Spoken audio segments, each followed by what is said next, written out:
Hello, ladies and gentlemen. Welcome to the home of Mercedes. We are here at the Hockenheim for round 12 of the GPVWC 2026 Academy Series. Hi, my name is Bettany, and a warm welcome from the commentary box here. And with me today, we've got Andrea Mattavelli, and on our camera today is Amir Oates. And we are here at the great, fabulous Hockenheim, home of Mercedes. As I said before, we are not expecting any rough weather. We've got a rough air temp of 33 degrees. Track temp is very high at 50.3. Could we expect to have a lot of grip here? 12th round of the Academy Series. We've got 14 laps on race 1 and race 2 with a 4.5 kilometer circuit length. Andrea Mattavelli, welcome to the GPVW commentary box. How are you today?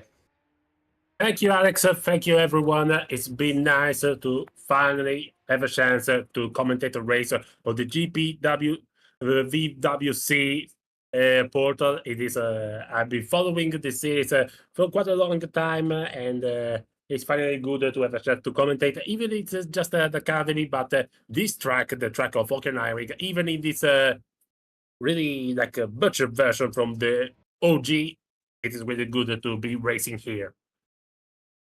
Yes, it's very nice to be here. Academy, not a series where you may expect a lot to happen, but obviously we have reverse grids here, so that can always throw up something in race 2. Hockenheimring, another one that is on the career ladder, but it is an alternative track here at Germany. We tend to have either the Hockenheim or Nürburgring as we are waiting for qualifying to start. So, Andrea Mattavelli, what do you think of Academy here? Obviously, as we see the this come on now, we got German Grand Prix round 12.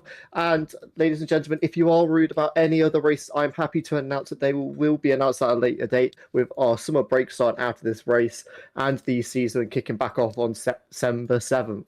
So, Andrea, back to my question. Sorry, what is your opinion on Academy? Obviously, I'm sure that you said before that you've been paying attention to a few races. What do you think of the racing? I really like the format that follows closely to the real format of the feeder series, because it is like an open category which every driver can try to race and put its mark on the championship for those teams competing in the higher series, especially the Super League. It is sort of like it happens in the real motorsport, and I really like it how there's so much work done to get this feeling of authenticity, the realism, even in these cars, the academy cars, and we can see already that these cars permit to those drivers to really make their mark and get in the spotlight. I saw some drivers really delivering some great performances, like Noah McKenna or Anthony Duval, or even like my fellow Italian Matteo Lozza or Eric Brenna, who debuted 2 weeks ago with victory. So it's really nice to see those drivers really fighting heavy every day, every race week, a chance at victory, and I hope to see the same here at Hockenheim. Yes, obviously, you said Eric Brenner, past winner. He won at Poland for the race 2, as we see him now, or them now, sorry. Obviously, they got dropped from their team, made their comeback with a race win. Could they be getting back into the spotlight? But as you said, it is very competitive here in Academy Series. This is the scene where you want to be seen. You want to be under that spotlight. We've seen it before. We saw Ashir Taziki in SL2 doing a bit of a stand-in there. And we saw him lead laps as well here at the Hockenheim. As we see Laban start his lap now, I believe it is, the black car heading down to the turn number 1. Do you want to commentate this lap, Andrea? Yes, I am. We already turned 1, the nerd curve. Then all flat out until turn 2 and turn 3, which introduces us to the new layout. If you ask me, I prefer the old layout, but I can see why they went with such radical modifications. And now it is the Parabolica corner number 5, all flat out. You can see the man pushing it the inside on the curb, 6th gear, and almost trying to reach 7th gear if this car had one. Now for the heavy braking spot of the hairpin, turn number 6. Watch out also for those sausage curb on the outside of the corner. Now we enter the Mercedes, one of the Mercedes grandstand, Mercedes section, turn number 8. second gear. Of course, the important is to not lose control on the rear. Now, fourth, for this car, it is quite possible, as you can see, to go flat out the corner 9 and 10. Now, the 11, Mobile 1 of the old Motodrome, because now we have to go to the Motodrome, and you can see, which is a tricky corner, because you have to maintain some stability under those tires, otherwise you'll be losing control and you'll be heading straight to the barriers. But then it will be like number 12, 13, 15 at the third curve, which roughly just went past now to set a lap time in 1:29.0. Yes, Kurt Rothschild, sorry, just managed to set a clean lap. But obviously, not many people have set a lap, so we don't get a real pace of the field. As we see Jacob Tanascu heading through Satches, we know what happens if a driver gets that wrong. We saw it in real life with Sebastian Vettel back in 2018 in changeable conditions. We shouldn't see that. Jacob Tanascu very loose on the rear end there as he heads round the final corner. Green sector 1, green sector 2. Well, this put him on the grid. It puts him only a 10th behind Rothschild. See Eric Brenner obviously got a bit more pressure as race number 2 winner at Poland. We see McKenna into P3, DeRome into P4, Sophia Namara into P5. But now we've got a purple sector for Eric Brenner rounding the final 2 corners, nearly onto the drag strip. No one wants to get on there. Rounding the final corner up to the line. DRS is going to be wide open. What's it going to be? It's only third, slower than Tanascu with a purple sector 2. I think he might have lost it on the turn 12, the Sachs, where Sebastian Vettel crashed, because I saw even him and so drivers like Oates now, who have really loose rear, so they tend to get in oversteer in some corners, even now in the last corner, the third curve, and really a lot of difficulties for the drivers to keep their cars on track and steady, because I believe one of the main differences here is that there is no thing as a park fermé, at least in qualifying, so they're free to get the most aggressive setups, of course, because Hockenheim is also like a flat track, so there's not really any other challenges apart from the layout at the corners, but you have to watch out also for the speed which you will want to go and attack these corners. And you can see, you watch out also for Tommaso Sindici, because you can be clean, but as you can see, you can pay a lot of time. But I think that's the most important. You have to set a clean up first, to then start to push and really set for the limit. I absolutely agree with you there. As we now go on board with Georgina Stavrakos, I love what you're saying there, Andrea, with setting a banker, as they would say. Just see where your pace is at and see if that will get you anywhere in the field before you try and push for further limits. As we see Georgina Stavrakos rounding the final 2 corners into Sut's curve, rounding the final corner, taking the apex very nicely up to the line. What's it going to be? It's P5, a very decent lap from Georgina Stavrakos. So we now see Anthony Duval going purple in sector number 1, heading through the Mercedes. This is Mercedes territory. Is he going to try and bring a challenge? As we see Ordenos go P7 behind the Rome. And is Anthony Duval going to set purple? He is. He's going to have a run at provisional pole position, heading through Mobile 1, heading towards Satchers. He's going to try and keep it nice and clean. He does so, hugging that apex very nicely down to turn number 13, Andrea.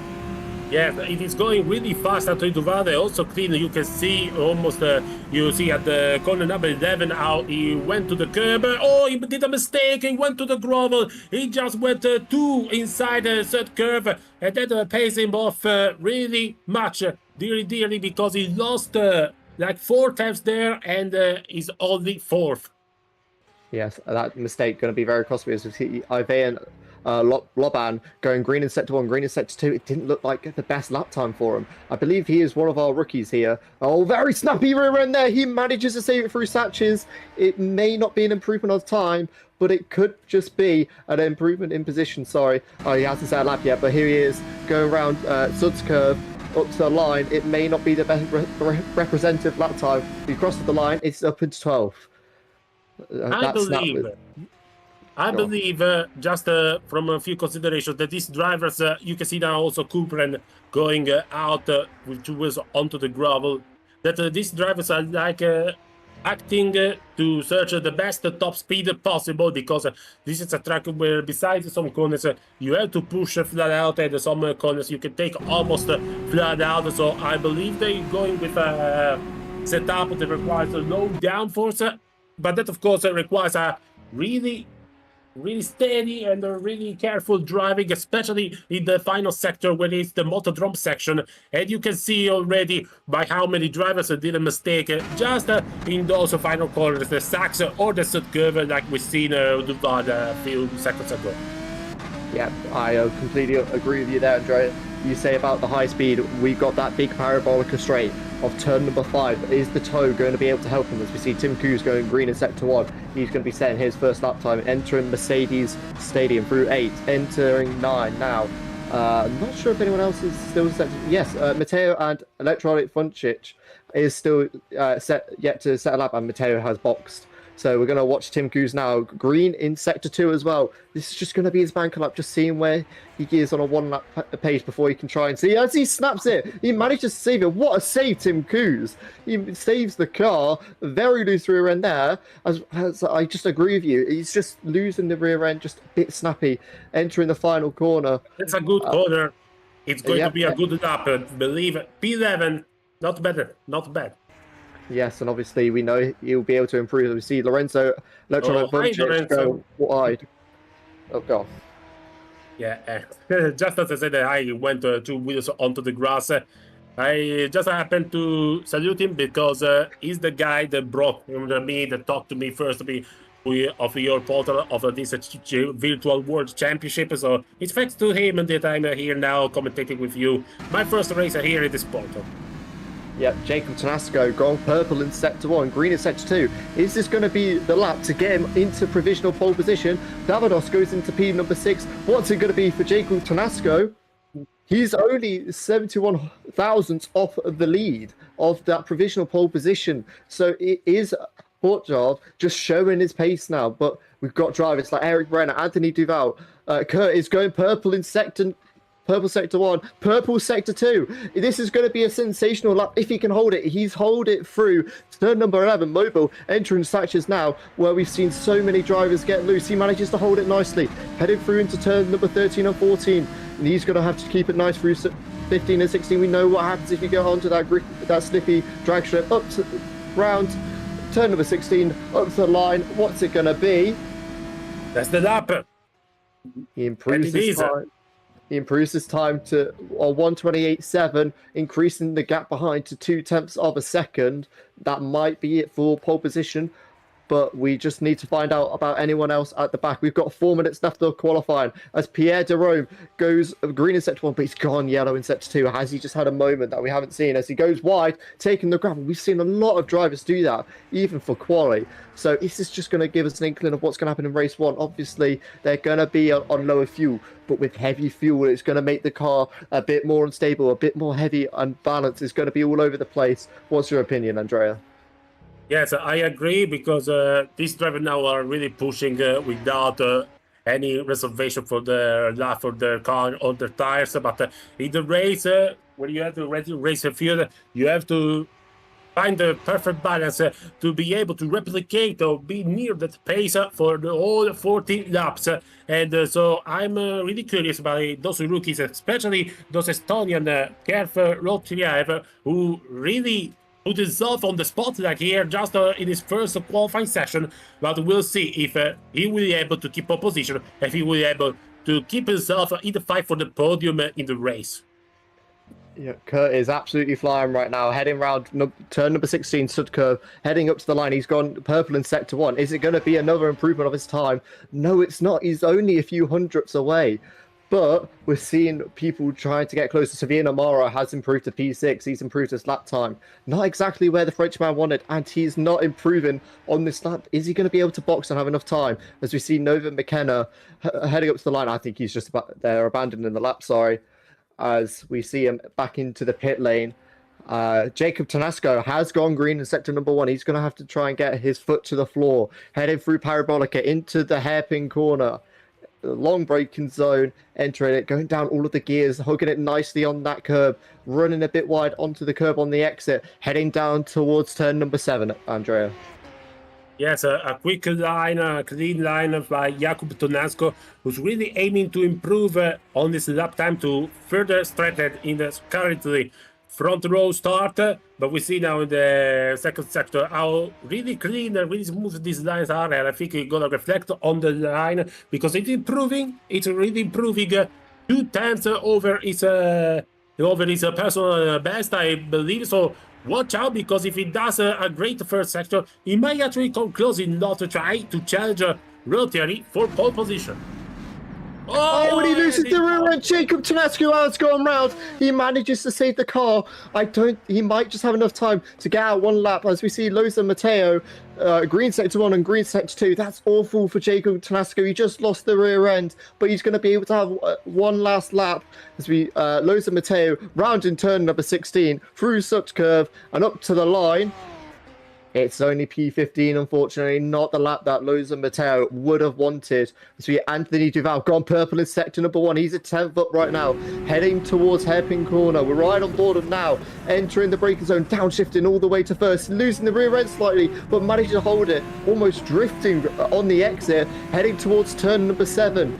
We are seeing drivers going P1, but is that pressure just getting to them there, braking out around the 50-meter board, throwing it in, very loose on the rear end, but he's able just to hold it. We can just see it now as he heads round turn number 10. What's it going to be on the sector time? It's an improvement. This could be the run Anthony Duval wants, heading through turn number 11. Yeah, it is going for some really aggressive lines. You can see now oversteer on the entry of the Saxe corner. And you can see how really aggressive he is on the entry. Even the turn number 50 and the curve. Let's see where this will put him. Anthony Duval now onto this finish line. Let's see where he puts it. It's front row, just 68,000 of a second behind Rotary. And great lap by Anthony Duval. Anthony Duval with a brilliant lap now as we see Jacob Tonascu on an out lap. Eric Brenner's gone purple in sector 1. He's beat Anthony Duval purple sector 1, heading into the braking zone of turn number 8 now. We're seeing a lot of drivers getting that purple sector 1. We're seeing a low downforce set, but they're now starting to struggle in that technical section of sector 2 and sector 3. What's it going to be on the sector 1? Oh, it's a yellow, but is it enough to be able just to at least improve? Qualifying is finished. Eric Brenner has a chance in this final sector to pull out a sensational last sector and try and get at least onto the front row and possibly pole position. Rounding turn number 15 now, holding it very nicely into turn number 16 through Sut curve, keeping it nice and steady on the exit as they head up to the line. What's it going to be? It's only P3, but it's a decent improvement. What Eric Brenner would have wanted. What about Sophia Namara? Yellow sector 1, a green sector 2. Is this at least going to be an improvement of his lap time? Or can he pull? Oh, he sees the car. He has a very massive snap. He manages to save it. Anthony Duval's gone purple in sector 1, gone yellow in sector 2.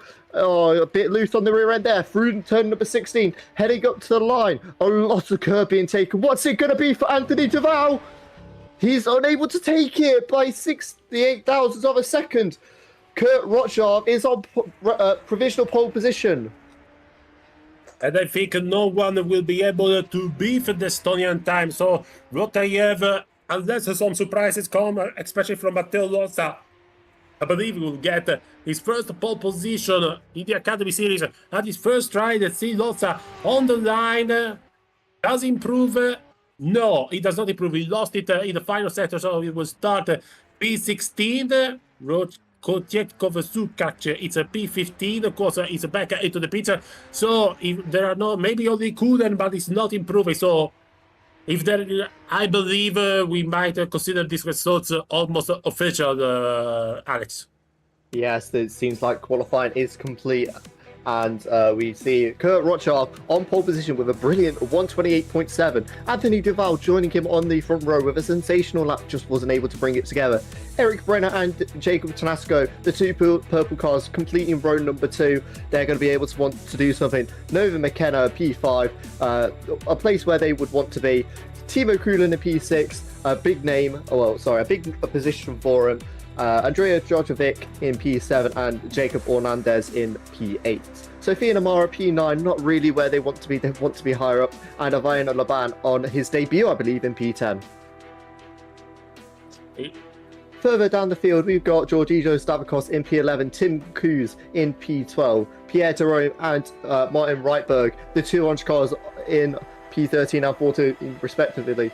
Kochichkov Sukak in 15th, Loza Matteo in 16th, Tommaso DC in 17th, Ronan Tessman in 18th, Lorenzo Electrikov Funchik in P9, and of course everyone's fan favourite RD Chris in 20th.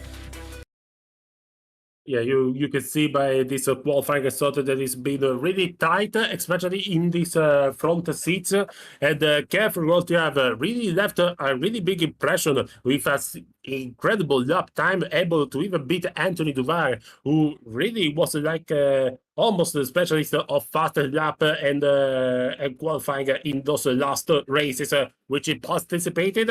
For Duval, it is still a good result because he manages to start three places ahead of Nova McKenna, who is left the qualifying a little bit disappointed, but we know McKenna is not one who is really competitive on qualifying. It's like some drivers like me, or where you want to be stronger in the race pace. So we'll see what they can do. It promises to be an exciting race for the fight for the podium spot. Yes, and now we enter our 10-minute warm-up. Just our little 10-minute warm-up that we do in GPVWC. It gives the drivers their chance to do their last-minute adjustments and test if they want to. And Andrea, this is going to be the time where we see a lot of drivers doing their practice start. You want to get a good start, especially here at Hockenheim Ring. If you want to be near the front or possibly even stay behind, obviously you've got a long straight after turn 1 and of course the long parabolica after turn number 4. So our driver's just going to be letting easy on the first lap and just trying to get that toe down the big straights. Exactly. This warm-up are really important for the drivers to practice their start, really make sure that they are all set up, so the modifications of the qualifying are all set in place. We have to remind them that these type of cars are really not really suitable for really long battles. It's not like a Formula 1 with the batteries and everything, or like Formula 2. And so it will really be nicer to see those battles made pure by driving skills. I reminded myself last year in the Formula Regional of the battle between Freddy Slate and Matteo De Palo, where in misty racing condition they fought from Parabolica all the way with the Mercedes corner, and it really was really tricky because of those track conditions were semi-wet, semi-dry, and Slater, who's now making himself a name even in Formula 3 and in the Audi Academy, he's done an immense job there. It was one of his finest performances of the year, and I expect nothing less by these competitive drivers who really should be able to really make themselves in the spotlight for all those teams and deliver a good result here. Yes, you say mentioning real life Formula Renault, I believe that was. I'm getting reminded of Formula Regional last year in 2025, where Freddy Slate and Matteo De Palo. Because I do some journalist job here for a web portal, so I follow some feeder series and. Slater was a name that was on the radar even between the Formula 1 paddock for quite some time, and those last season really helped deliver a place on the paddock thanks to Audi and Alan McNish's vision. Yeah. Okay, and I will just say before I speak again, that was a brilliant save from whoever we're watching right now. I believe that might be Nova McKenna, having just run wide in turn number 11. A beautiful save. It is Nova McKenna. Brilliant save by them. And you said about going wheel to wheel, or at least battling through Parabolica down to Mercedes. I'm getting reminded of 2018 when Lewis Hamilton and Valtteri Bottas in the Mercedes had a brilliant battle through there as we head into the final 6 minutes and 45 seconds of warm-up. Andrea, I've just got a few more questions for you, if that's all right. Obviously, you're brand new to this. Have you ever driven these cars? These cars, not quite, because I never raced the Air Factor. I just had done Assetto Corsa competizione, eSport Formula 1. Maybe I have done also some Formula cars on Project Cars 1 and 2 also. But not this type of cars, certainly not. And I'm really intrigued to see how they will behave, especially in the battles. I can see already from some onboard cameras that it will not be easy, because they all drive really fast, and the aerodynamics of these open wheel cars will not help those behind to really reach their cars ahead of them. Yes, and a bit more info about these cars. Obviously got your DRS at 7/10. And these cars do feel quite nimble under the low fuel, but obviously in the heavy fuel, the aero imbalance are just going to feel a bit awkward. This is what the drivers are going to be wanting to practice. Obviously, for the start, they've had qualifying where they can understand their car in the lower fuel, and obviously now they need to learn how the car will handle on heavy fuel and just see how that will affect them. As we see Nova McKenna, a massive drift and a massive save through turn number 1. That was a beautiful save from Nova McKenna through turn number 1. Just cut me off there, so just caught that out of the corner of my eye. But these cars feel very nimble under the low fuel conditions. We're actually seeing a battling, I believe it is, through to Parabolica. I'm not sure if we'll be able to get it. Yes, they're wheel to wheel, heading towards Parabolica. Both got DRS wide open. I'm hoping we're able to see this in the race. Nova McKenna and Giorgio Stavakos. Nova McKenna on the inside, Stavakos on the outside, heading towards turn number 6 hairpin.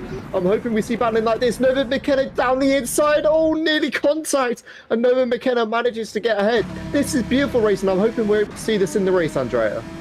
Yeah, and the great part is that it's just all the warm-up. They're really fighting already like they're in the race.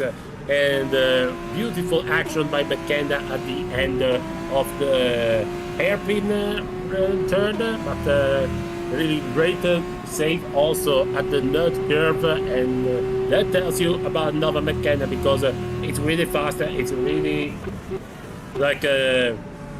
really spectacular to see him driving do these overtakes, but I do not know if he will be able to challenge for a victory, because I see maybe this car is a little bit too nimble to lose on the rear. So with a driver like McKenna, who is really aggressive, I do not know if maybe he needs just a few correction, maybe adjustment to his driving style, but it will be interesting to see what he will deliver, even with a car that behaves like this. Yes, and obviously every driver has their own personal preference. Some like them the cars under steering, some like them over steering. And obviously, when the fuel burns, all of the fuel will get burned off, meaning the car's more light, and this will be able to change the balance around. But that may be able to go into the driver's favors. They may want that last minute pace in the final few laps to see if they can make up positions, especially with the Parabolica. Less weight will make the cars lighter, but obviously way quicker, especially will be in the toe. But it won't be very useful in the technical sections where the dirty air may just make the aero balance obviously a bit loose. But Nova McKenna is really able to save the car, but we are seeing everyone run it just ever so slightly loose on the rear end. Obviously, with the big straight, they want to be able to get as much top speed as possible, whilst also keeping a good front end. Nova McKenna stepping out once again. Giorgino Stavakos is also getting a bit wide. We're seeing a lot of cars go wide on the exit of turn 11. Is that something to look out for in race number 1? I believe turn 11 and turn 12, the Sachs corner, will be the one to watch, because we already see some drivers really doing some aggressive approaches into turn 11, but I think also turn 12, by how many drivers like McKenna in the others really want to take an aggressive approach in the entry point of the corner. It will be really interesting to see, considering he might be back to maybe some looseness of those rears, some overtaking spots alongside, you can see the Parabolica at the hairpin of the Mercedes corner. So I believe turn 11 and turn 12 will be interesting to watch, because we might see some moves or some mistakes that will lead to some moves. And look, McKenna and Davakos going into contact at the hairpin. And it's just warm-up, remember, guys. Nova McKenna and Georgios Stavrakos, please save this for the race. This is a lot of action, especially for warm-up.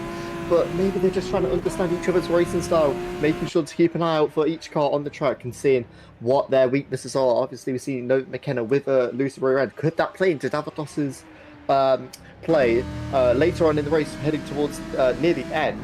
But please, you two, keep it for the race. This is really exciting to watch as we see Georgios Stavrakos saving it. Andrea, one last question for you. With what we've seen in qualifying, it's a very, very tight field. What is your predictions? Your top 3, top 5, maybe? Top 3 is really hard to say because we see some really great drivers all lining up in the first 3-4 rows. So it will not be easy. I believe for the podium.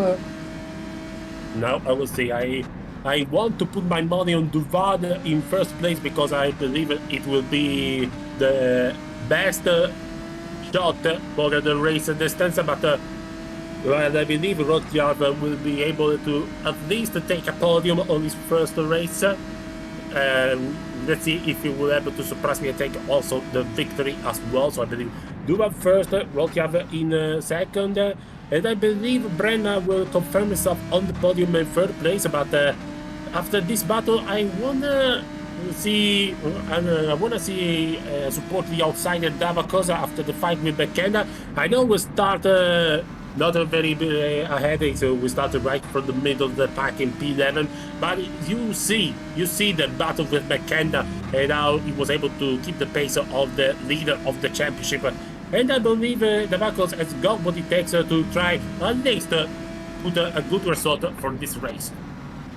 Yeah, so and obviously we have a vast range of drivers here with a vast range of skill levels. Will these drivers have less skill, or well, not skill, less confidence on a one-lap pace, but more confidence in their race pace? As we now reach the end of our warm-up, and we will be soon heading to race number 1 on a 14-lap race, which will be followed by a quick break and another a quick warm-up for the drivers, and then another 14-lap race. But obviously in race 2 we will have a reverse grid that will throw up a lot into the mixer.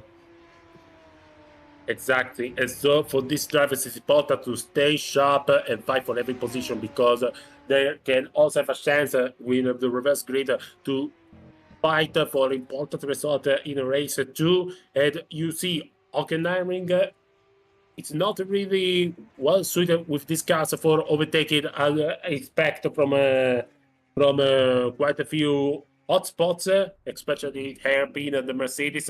But as you already say, with the DRS, will be at least a little bit easier. Let's see Amir now doing those practice starts, crucial for the 30 procedures. I believe also Rothschild will try to do something of kind here. He stopped, and now let's see, because we're moments away for race 1 of this round.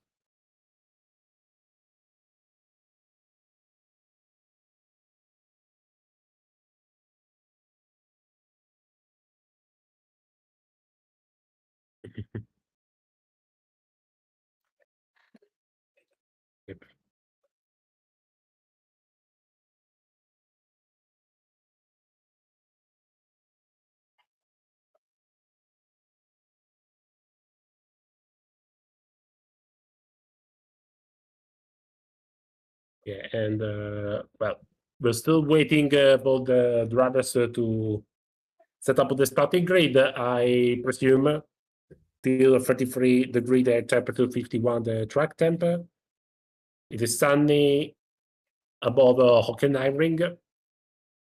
40 laps race 1, 40 laps race 2, 4.5 kilometers the circuit that consists of 16 corners.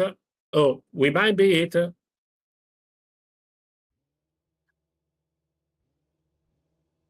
Yeah. Okay.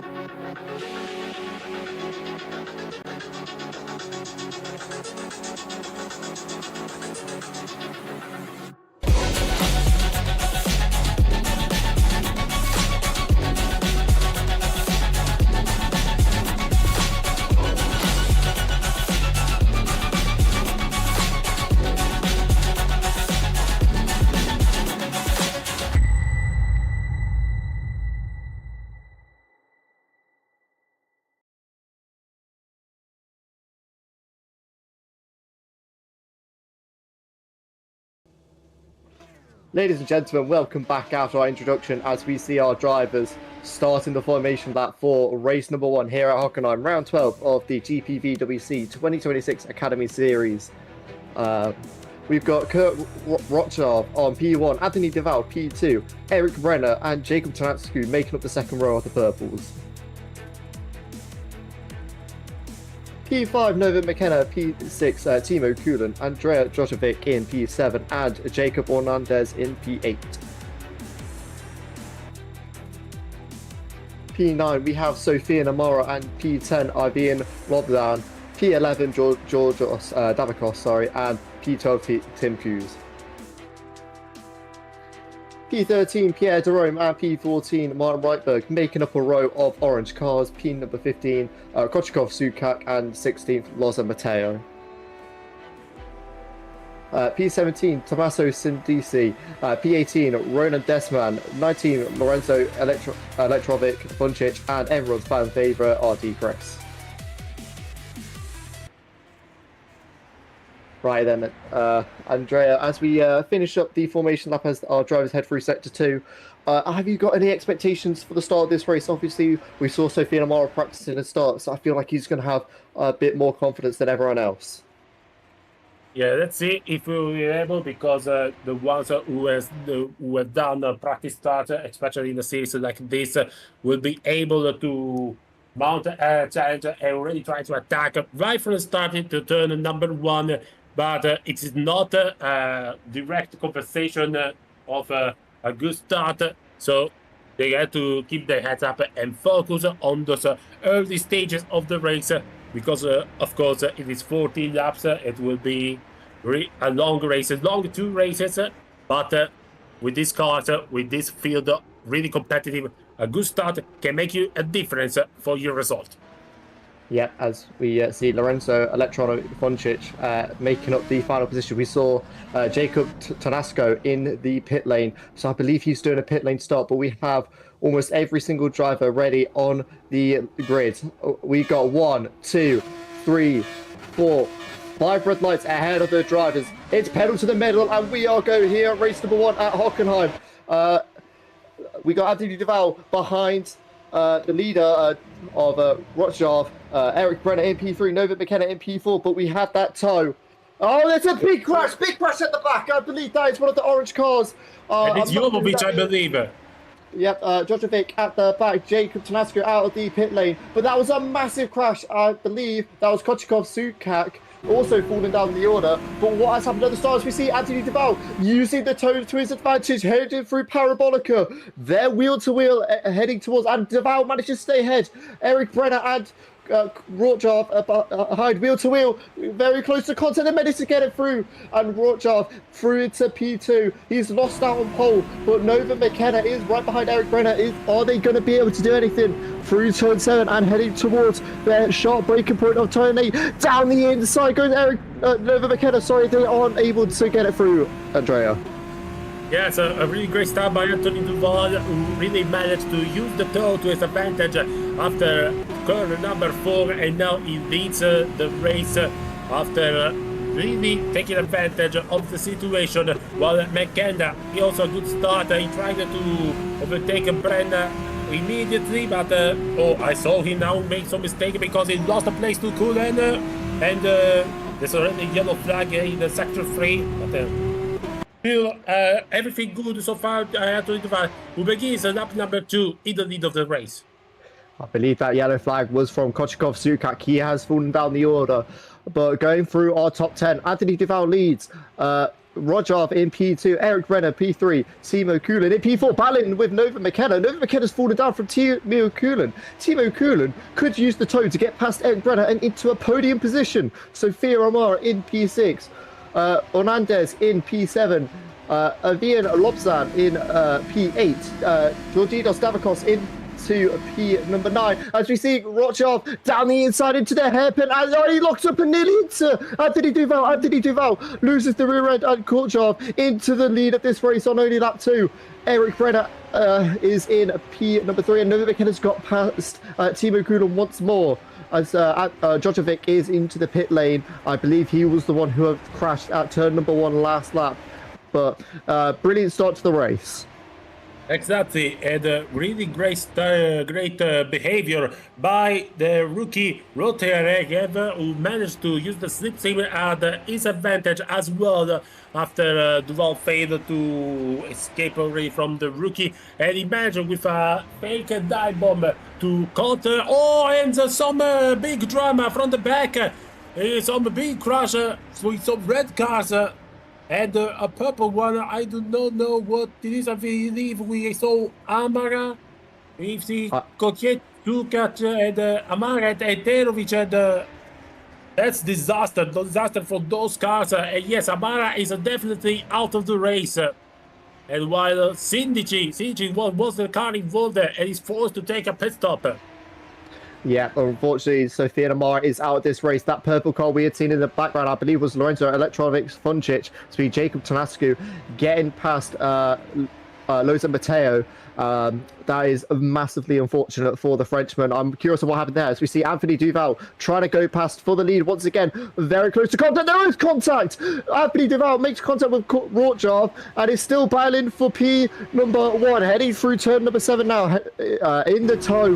Trying to get a move available into turn number 8. Is he going to try and go down the inside?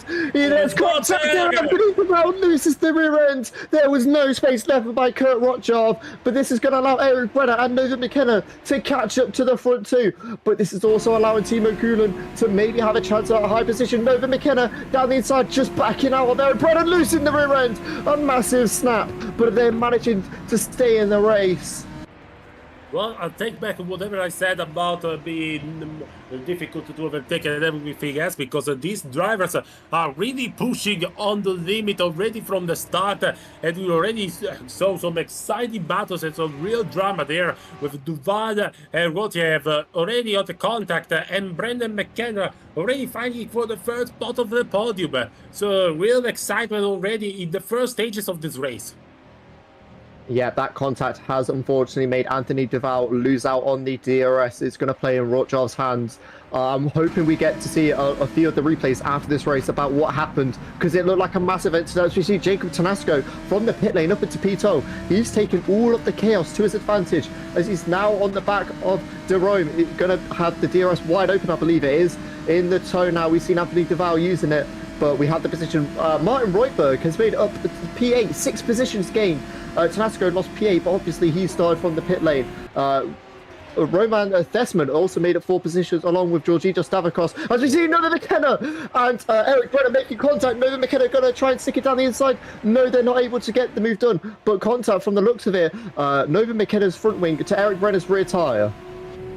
Yeah, real aggressive driving by McKenna, who's trying everything to get Brenner to uncover his defense, but it's not working because Brenner is doing everything right from the Norwegian driver. And also great recovery so far by the Polish driver Tomasko, who's up into P11 and managed to take advantage of the chaos ahead to really recover some of the gap between the top 10 group. Now he's just 1 second behind Loban. And look at Duval. Duval almost want to try again on the rush curve because he set the fastest lap time 1:29.3.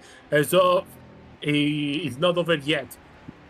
Anthony Duval is not going to let that contact go down without a battle. We've seen him pull a few tenths on the opening first sector. So you now see Georgito Stavrakos is going to be in the tow. Is it going to be DRS flap wide open? Yes, it is. Georgito Stavrakos with the rear wing open in the slipstream. We're looking behind. I'm hoping we get to see a forward shot. Yes, we in. It's Ordonos ahead of him. Into the grass goes Ordonos. But Georgito Stavrakos is not able to get ahead. But it looked like a bit of a mistake from Ordona. It's in P6 as we see Tim Coos and Ivan Loban, battling for P9. I believe the rookie is making positions as we see Sofia Mara. I believe they're fully retiring now from the race. So Georgito Stavrakos still there. Sofia Mara still getting repaired. After that unfortunate contact, but yeah, there we are. We see it now on the leaderboard. Sofia Amara is unfortunately out of this race. Yeah, and unlucky for Amara and also Crater after those heavy incident at the beginning of the race. But watch out on Davakos, because I said even before the race, it could be one of the surprises, one of the outsiders for those top positions. And now Davakos, he managed to recover to P7, so he climbed up the road, and now he's following O'Donnell's only half a second, and he could really attack for P6. But watch out also by Nova McKenna on Eric Brenna. It's a fight also in really key for the championship, with the little McKenna trying to not lose any more time to Eric Brenna, considering his rival Anthony Duval is ahead of him. And now they go to the Parabolica, and McKenna might have a chance here at the end of the Parabolica. Eric Brenner, Polish race number 2 driver, and Nova McKenna wheel-to-wheel entering hairpin, turn number 6. Nova McKenna down the inside, nearly contact, but they're able to keep it wheel-to-wheel, heading towards turn number 17, reminiscent of Valtteri Bottas and Lewis Hamilton in 2018. Well, obviously, Lewis Hamilton went from 14th to 1st. Still wheel-to-wheel, Eric Brenner onto the inside of the corner. Nova McKenna just backing out. But we see Davidos having gotten past Ordonez. As we look down at the leaderboard, Tim Coos, Tanasco still close to each other, 3 seconds ahead of Jerome. So Nova McKenna heading into turn number 11 now, still very loose on the rear end. A lot of curb being taken, very loose on the exit. Heading into turn 12, Satches still not letting Eric Brenner run away. As we see, still at the front, Rortjov is keeping a 1.3 second lead of Anthony Duval. Does Anthony Duval have a bit of damage from that contact? Oh, a lot of gravel there. Oh, sorry, just running wide. As we see Eric Brenner getting a bit loose on the exit, and Nova McKenna is going to have a run down into turn 4. We saw how much wider Nova McKenna can take it through on the exit. Doesn't take it this wide last time, but last time almost off the curb. Heading towards turn number 2. It's going to try and go down the inside. No, they're not. They're going to use this straight to their advantage, Andrea. Exactly, and you can see already McKenna trying already to take all the slipstream and the rear wing to try to get past Eric Brenner at the end of the Parabolica into the hairpin. You see now how much speed is gaining now. McKenna on Brenner, now to the outside of the hairpin, turn number 6. Again, he will try to stick it and contact, and it goes over the sausage curb. And so McKenna has yet to lift off again, and will retry in the next lap, unless he does manage to do some heavy suppressing there. Not quite, but you have also to watch from behind, because Timo Kullen is rising, but also Georgios Davakos, who managed after overtaking O'Donnell for P6, is now catching on Kullen as well. Yes, obviously the DRS range is 7/10, so Georgios Davakos not in the DRS just yet, but this battle in between Eric Brenner and Nova McKenna might allow Timo Kullen to enter the battle and possibly pull away from Davakos. Lower down in the field, we've got Matteo Jerome, the closest drivers so far, I believe, but we also have Tanasco and Tim Coos. Tanasco's up into the top 10 after starting in the pit lane. A brilliant drive from the pole, as we see Nova McKenna's fallen down. I think they've made a mistake, because now it's allowing Timo Kullen to be able to get into the DRS range of Nova McKenna. Nova McKenna, one of our strongest drivers on the field, in my personal opinion. Going to have be under pressure, from Timo Kullen with DRS. I believe that's DRS wide open there for the purple car of Timo Kullen. It is. Can they use the tow to their advantage? But it's also allowing Davakos to be towed into the battle. And Anthony Duval is starting to lose out a bit on the lead.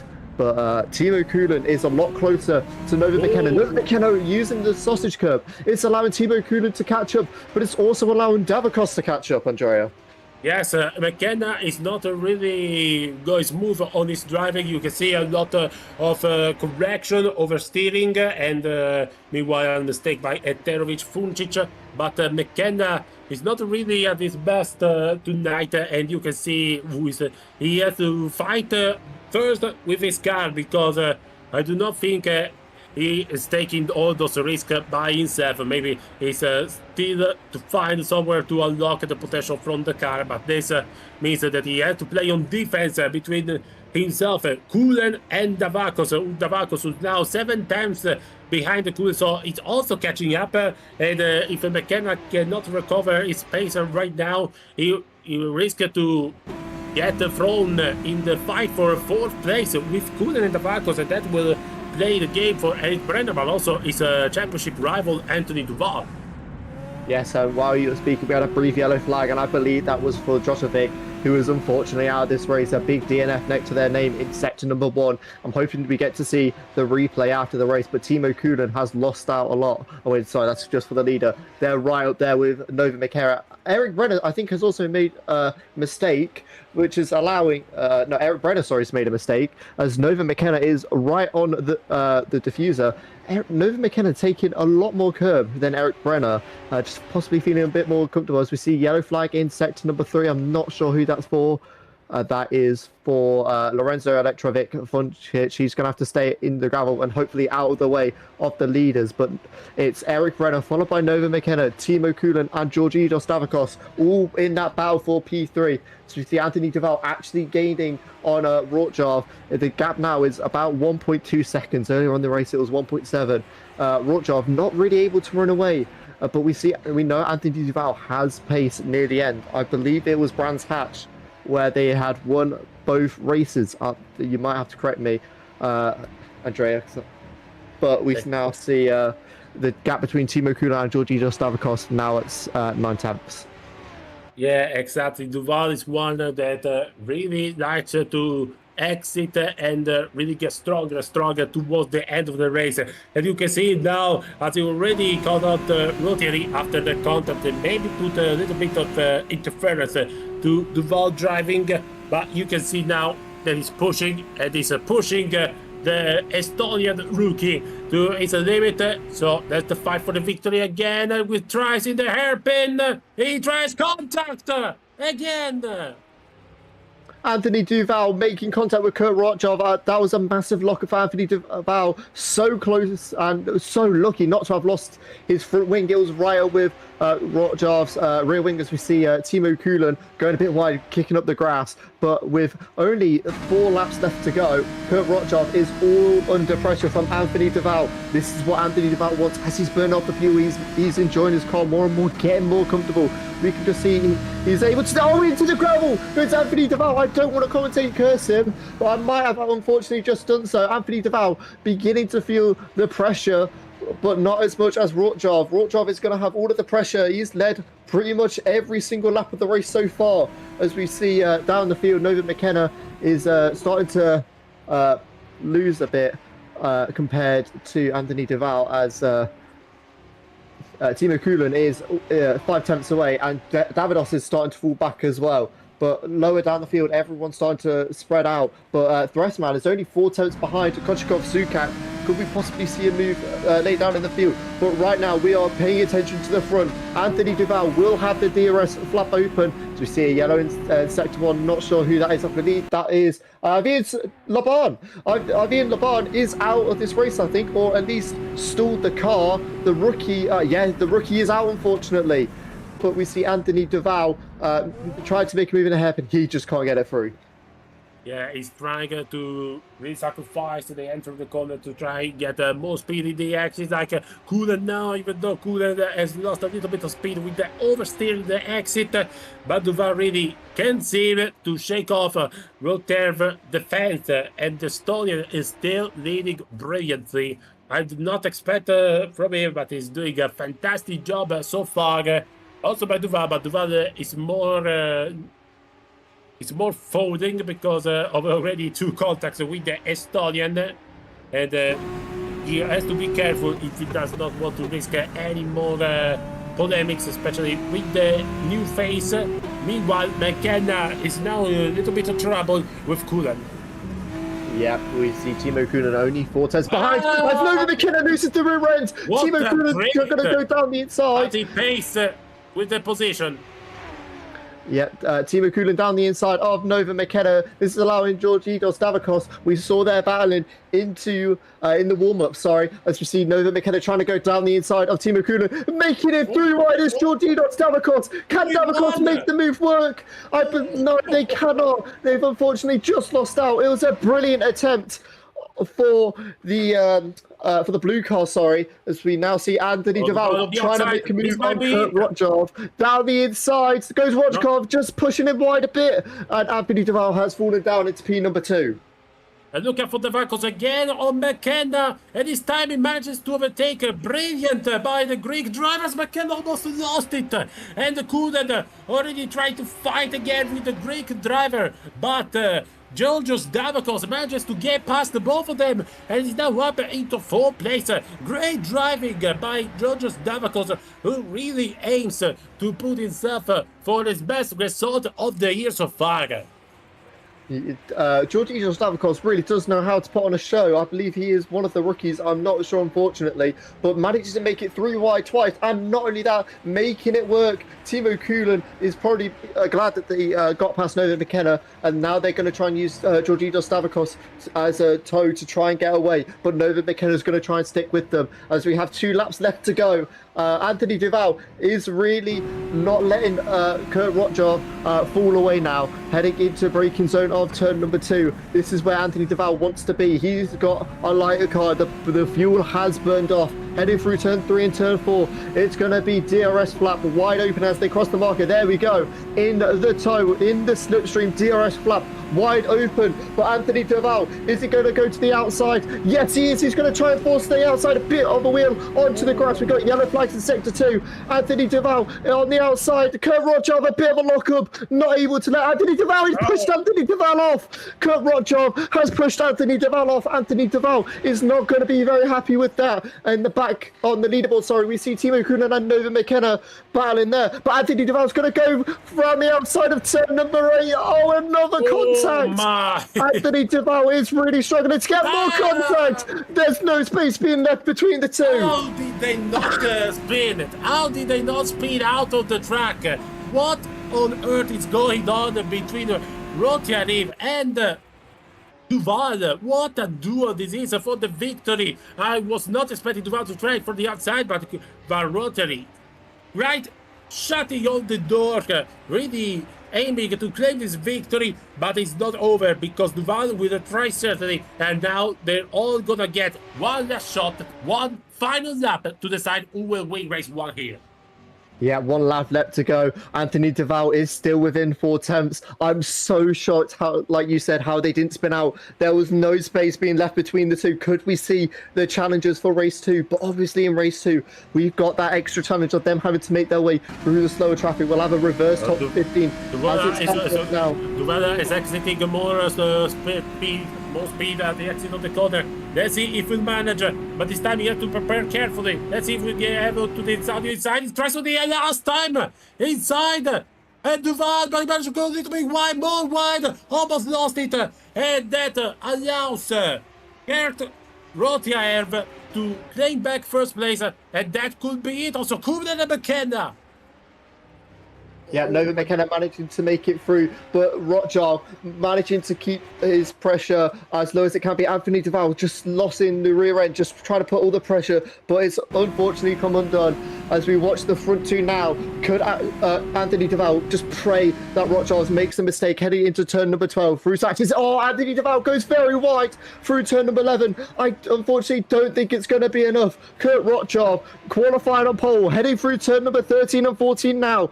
The final 2 corners, 15 now. Kurt Rotjar has led most of this race. There was a time where he didn't need 1 or 2 laps, but Kurt Rotjar brilliantly wins race number 1 here at Hockenheim. Anthony Duval P2, Eric Brenner managing to hold off Davakos, McKenna and Timo Kulan for P3, rounding out the podium. Davakos P4, Nova McKenna just ahead of Timo Kulan in P5 and P6 respectively. Jacob Tanasco pit lane to P7. Andrea. That is been one hell of a race with really very great protagonist here. We have the rookie who managed to get pole position and victory at the first attempt. Kurt Rotjar wanted a driver take a bow because he managed to defend from championship contender Anthony Duval. Really aggressive, and that's all the respect for me for what they have done for this great battle. But also Duval really aggressive, but really managed to keep it on track, and really it could have ended a lot different from what we see now, but at least they managed to take it to the checkered flag. We see now the replay of the start. These are the highlights, but really great great performance by them. And we see now the reason why Jovovic has retired. Contact at the turn 1 at the start. He went straight into the barriers. But also, Davakos with the best result so far in the Academy series. And also, as you said, Jovovic from the pit lane all the way to 7th place. Yeah, Jotovic very lucky not to have ripped off his suspension as we look at the replay. Turn number 1 just losing it on the curbing. I believe this is going to be the massive turn 1 incident. Was Jotovic involved once again? Yes, just Kochikov Sukat was just caught off guard. So lucky not to have ripped off any suspension as he heads to the wall. I think he managed to save it. Unfortunately, not a good camera angle as we watch on Sindisi. I believe this is... Oh, yeah.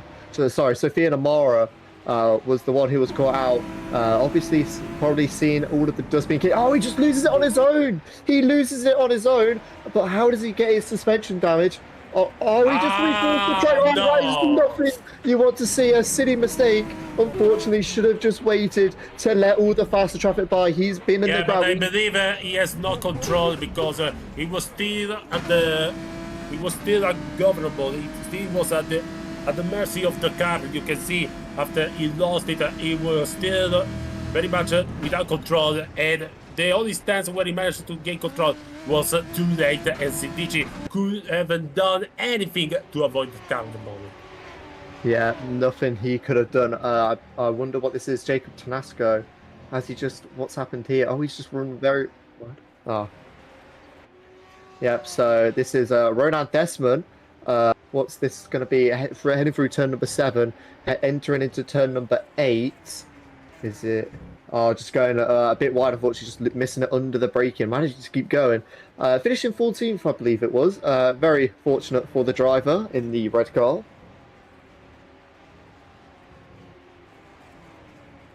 Oh yeah, just lose it. Oh, into the gravel. And kicking all the debris, I think that was, of Sophia Namara's rear wing. And now we see Jotovic, I think, has already gone into pit lane to fix the front wing, and I believe this is where he retires the car. Does he do the same thing once again? Yes, he does. He just loses it, and he skipped a little bit of suspension, but I think right there he's called it quits. Yes, he has. He's called it quits.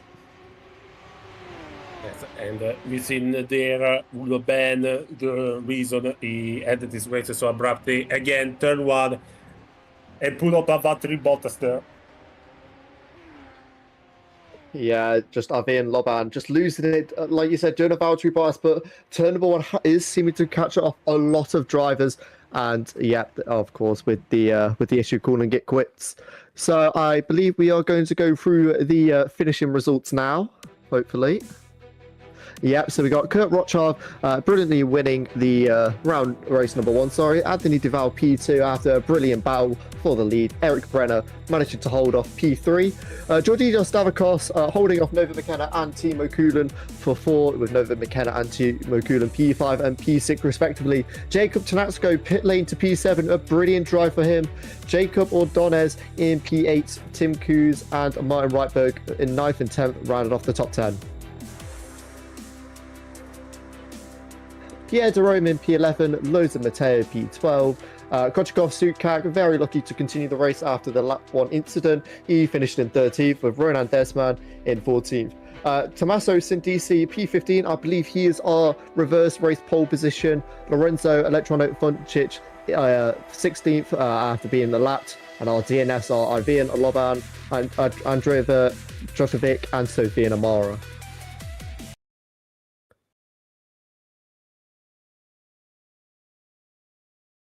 Yeah, right then. So we will be handing over to the for a short break, and when we'll be back, we'll be ready for our reverse race 2. Inside a place of on the next Red Source. Kelty seat, the coffee beanery, Tyrek. Flat out. Oh no! Oh no! Who's round? It's Magnussen. Oh, it's going to be a touch moment. It's in the barrier. Oh, they spun. Oh, this was a carnage. And Menokov's going to win. It's a double pass. Could they take each other off? They don't. And Flax line. It's a victory for the Tuties. They touch. They're now. Oh no! Soriano's gone around and met the wall. Mitchell will go through. Does it go uphill into turn 4? Oh, and round the outside. What a fabulous move. Frelick will use all of his as well. Here he comes. He makes a move. They touch. They run wide. And Munio's going to get it. We're going 3 wide. Look at Sing. contact. Oh, my goodness. Tyne has lost a wheel. Time's out. The dramatic race that we were teeing up the entire time has come to an end.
Here we are again at Hockenheim. Welcome back for round 12 of the GPVWC 2026 Academy Series. It is now the warm-up section before race 2 of tonight's action at Hockenheim. I'm Andrea Mattavelli, and I'll take the reins for the keys for the main commentary of race 2, the reverse race grid from Alex Bettany, who's again with me. This time he will take my place.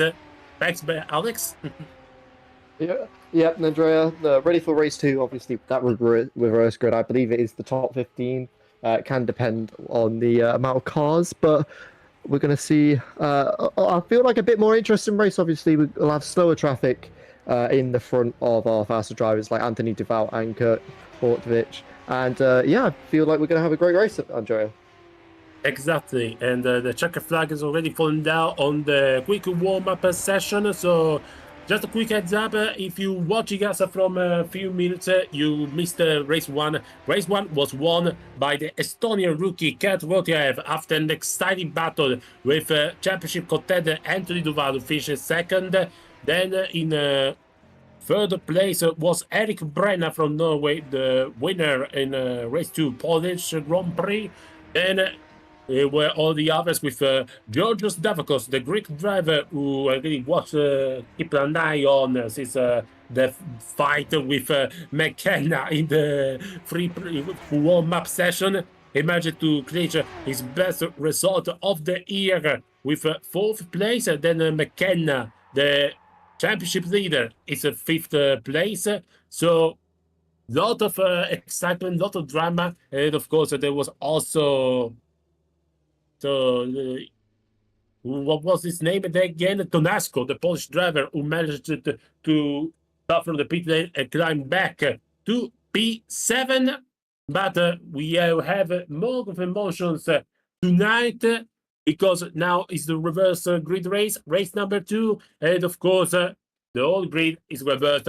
So pole position, we will have the ones who finished last and apart from the DNFs and Eterovic, because unlucky for him, but Eterovic finished 1 lap down, so he did not count for the reverse grid procedure, but it would be really interesting to see how the action will fall down. Yeah, and we are now in our final few seconds before race 2 formation lap, and soon we will be able to go through the grid. But like I said, Andrea, I'm excited for this race.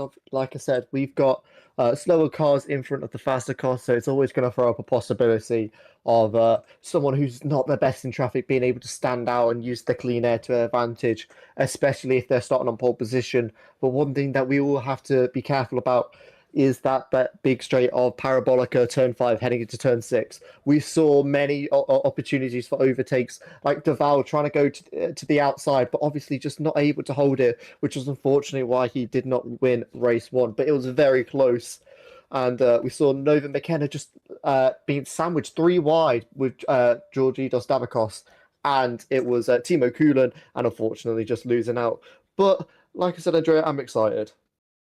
And I'm excited as well, as you live spectators should be, because we're just moments away from start of race 2, and it promises to be a really great show here, as we have now, in a moment, all the cars line up on the grid for the starting procedures. And we will now head on to our race 2 introduction if our cameraman is ready. And we will see you after the intro.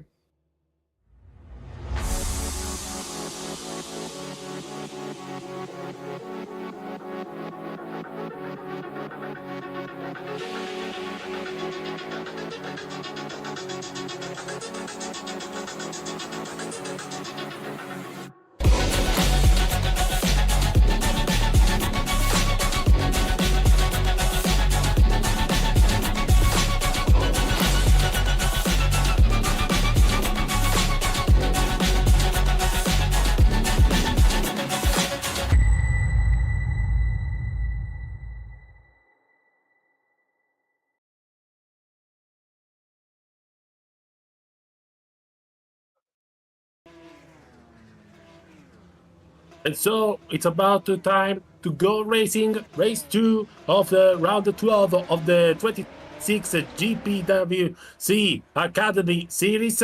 And we're here again at Hockenheim with Tommaso Sindici on reverse pole ahead of Roland Tresman, who completes the front row. Second row of the grid, Kochetkov Sukac in third, and Losa Matteo in fourth. Further off the grid for all the orange cars, Pierre de Rome and Martin Rittberg. Then is Tim Quos and Jakob Ordonez, who will start from fourth row number 4. Then fifth row to round out the top 10, purple cars of Janum Tonasco and Timo Kuden. Then is Nova McKenna, championship leader, and ahead of Georges Davakos for row number 6. Then P13 for Eric Brenna, ahead of Anthony Dovaro, completes row 7. 8th row for Kurt Rotjav, winner of race 1, ahead of Lorenzo Eterovic Funcic. There will be Andrea Jovovic and Sofian Amara in row number 9. And completing the grid, we have the fan favorite RD Cracer in the black car. And as you can see already, they're all warming up their tires and the brakes. This time, these cars, these drivers have not many attempts to prepare for the race start, but they have the experience of race 1, and they have the experience of doing already 14 laps. Let's see now replay of Tommaso Sindici, the Italian driver who was starting from pole. Don't know what happened. There was maybe a moment for him. I do not think. Yeah, let's see. I believe when you were just speaking, I saw him going wide. And he hit the wall in the formation lap. That is unusual. That's what you do not want to do when you try to warm up the tires. Hopefully, it's not heavy damages for Tommaso Sindici, but Alex, what can we expect now? Just a quick question before the start. Yeah, so we are going to see the slower traffic, obviously, in front of the faster. It's going to throw it up. Maybe this will be what defines the race win. But obviously, this may also be a moment in the spotlight for our drivers, starting on the front row. So we see Sofia and Amara entering the backspace. This could be the moment for the spotlight on the front row, as they may do better in the clean air and not in the traffic, Andrea. And now the cars are all set up on the starting grid, and the red lights come out.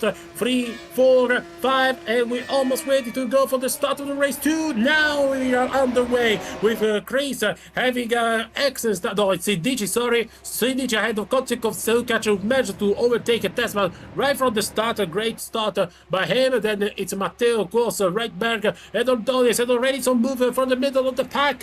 While Matteo tries to move on the Tesman for third place. And already heavy battle, and some cars spinning. It's again Jovovic, I fear. Yes, it is. He lost it just after turn number 3, while Sindici tries to move out of the way, try to extend his lead. Well, already they're all opening up in the middle of the pack.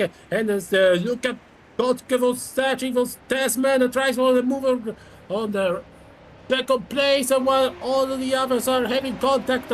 From the midfield, Jakob Ordonez already fighting with a really aggressive Nova McKenna, who moved up already to P7, but Ordonez looks like, and there's a contact, and Davakos with a heavy spin.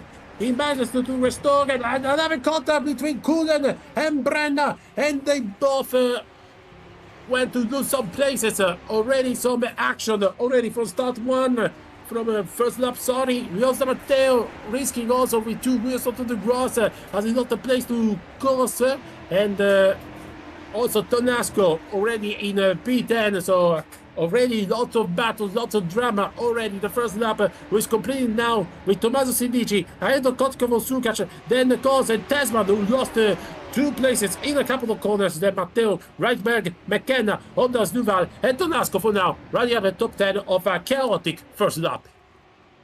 Yeah, very decent start from the entire field. A bit of contact here and there, and the Eric Brenner and Timo Kuden contact again. Nova McKenna nearly loses it, managing to keep it going straight on. As we see Jacob battling with Tonasco, Pierre de Rome in P9. quite a clean start, but everyone's now going to have the DRS since this is closest. We're going to get the pack. We see 2 cars nearly into the grass. Loads of Matteo, and I believe that is one. He's onto the grass. Big crash between the 3. And it is a disaster for the Italians who now fall down the order as Martin Rayberg is pushed onto the grass and also lose a couple of places. He's fallen down behind even Jerome and Ordonez as is now under attack by Rayberg. And it is Jacob Ordonez ahead of the Rome, while Rayberg and Matteo managed to overtake Coltieri. Really lot of movement, but look at McKenna and Duval already making up some places and ready to restart the battle with McKenna in 4th and Duval 5th over 1 second and 2 behind the Irishman, also aiming to fight close and so continue Skupchak for the podium places, but Gert Rotjarv, winner of race 1 at his first attempt, is also trying to climb up the grid as is now P11, while George Stavakos, after the great risk of the spin after 7, is now P14 and he has to rebuild this whole race, while Kurt Gotthard on the outside of turn number 4 on Lonza Matteo, a little bit of nudge, contact between the Estonian and Italian, again a little bit of contact, they're side by side, neck to neck, while ahead of them we see McKenna overtaking Kotkov, and let's see now Rotjav ahead of Lonza Matteo, and he managed to take 10th place. Yeah, both Jerome and Reuberg showing their aggression as Anthony Duval's going to try and make the move down, Tonasco down the inside. He's managed to make the move stick. But as we see behind, Kurt has fallen down the order a bit. Has he made a mistake? I think he's just either spun or made contact on that curb because Davidos has gone past. Davidos was... Yeah, he lost the front wing. Rotjav lost the front wing. So it goes from bad to worse for the Estonian. And you see him falling down the order. In an Italian expression, this will be that they started from the stars to the ground, because now Kurt Rotjav at the victory race 1 is falling down behind. See what happened there. We are turn number 7 heading towards the Mercedes. It was one with 2 red cars and contact from behind, and a heavy crash at almost, I believe, 200 kilometers per hour. And Rotjav was really lucky to just climb back and return to the track with only the front wing damage. And the contact between Reitenberger and the Rome, both the orange cars collide, and Reitenberger has it worst, losing some ground, while Kotkov Sukac is trying to defend from Anthony Duval, full 4th place. Yep, Anthony Duval trying to make a move now on, I believe that is, nearly contact there. I believe that's Tonasco. No, Kotkov Sukac, sorry. He's really battling Anthony Duval. He's trying to keep that P4, but Anthony Duval's going to try and go to the outside, into the inside of turning. A clear contact there. Down the inside goes Anthony Duval. Can he get the position to stick? I believe he has. But now Tonasco and Sochikov Sukac are going to have a battle entering turn number 11, Mobile 1. So it's DC that leads, followed by Tim Coos. Nova McKenna is only 4 tenths behind Tim Coos, and Ronan Desman is ahead of Georgidos Davakos. Is he going to try and make a move on the main straight and head down to the 2 longest straights of the circuit? As we see Eric Brenner, unfortunately involved in that contact, but Tim Coos is kind of keeping up, but he's now going to be under pressure from Nova McKenna. Sincidi still leading. Now, Anthony Duval only 5 tenths behind McKenna. Could Anthony Duval be the dark horse? Obviously, he lost out in that race number 1, as we now see Desman and Djokovic now wheel to wheel through turn number 1. Djokovic managing to get through, but it's allowing Reuberg to possibly get down Fresman. Could it be 3 wide entering turn number 2? No, it's not. The 2 orange cars. Down the inside goes Reuberg. Can he get the position to hold? Yes, he can, Andrea. And a great double overtake by Rattenberger, who manages to move up into 13th place. Let's see now Anthony Duval on course for 3rd place. He tries on the outside of the hairpin. One behind him, we see also fight between Tonasco and the others. Duval, I believe it was pushed down pushed out by Quotes, who really tried to defend himself in podium spot at the cost of his life. But Duval with a dive bomb at the last possible moment. He pushes Quotes wide. He replaces with the same coin. And so Anthony Duval moves up into third place. And now he sets his eyesight on Nova McKenna, who's currently second, only half a second behind Tommaso Sidici, who's started on pole, reverse pole, and led the race till lap number 5. But how long will it be capable of maintaining the lead now that Nova McKenna and Anthony Duval, the two championship contenders, will arrive on the back of this car? Yeah, and we were not unfortunately paying attention, but Kurt Rotjarv is out of this race. I think he just called it quits after that front wing. I believe he managed to bring it back, or there might have been an incident that we haven't seen. Hopefully we'll get a replay on the end, as we see Anthony Duval possibly going to make a move down the inside. No, he gets hit from behind! He gets hit by Tim Coos! I'm not sure what happened there. I think Tim Coos either got onto the grass, but that was a massive whack on the back. Yeah, that's like Tim Coos just misjudged completely his braking hotspot. Let's see now from the replay. Tim Coos, who was following Anthony Duval, and you can see he braked like 20 meters later. He tried to move out of the way onto the left, but cannot avoid. And that's just a shame, because that has ruined their chances. And Anthony Duval, who was aiming to get again some valuable points out from Nova McKenna, is now down to P6, while Nova McKenna manages to overtake Tommaso Sidici while the replay was on. And so Nova McKenna now leads the race and aims to take back the victory. Let's see now the replay of the overtake from Nova McKenna, who happened just at the hairpin. And you can see here with Tommaso Sidici going a little bit as a center now, trying, and Nova McKenna moving out in the inside at the last possible moment. Now exit on turn number 8, and Nova McKenna was almost the double speed of Tommaso Sidici, and has no problem in taking the top spot. So now is Nova McKenna leading the operation here at Hockenheim. Yeah, a brilliant move from Nova McKenna, now being able to pull out a 2-second gap of Jacob Tanasco. Jacob Tanasco on the main street got back. Tommaso Sindisi, sorry, has just been falling down the grid. But we have Loza Matteo and Sofia Namara in 11th. Sofia Namara trying to make back after the unfortunate race 1 retirement. As we now see Tanasco under pressure from Sindisi. Sindisi will have the DRS flap wide open, but it's allowing Jacob Ordonez to also be able to catch up. But Anthony Duval is also there. I can see him in the background. Sindisi down the inside. Jacob Tanasco, he's managed to make the mistake, but in the background there's contact. Jacob Ordonez gets spun round by Anthony Duval. Kochikov-Sukak manages to slip through. What on earth happened there from Anthony Duval?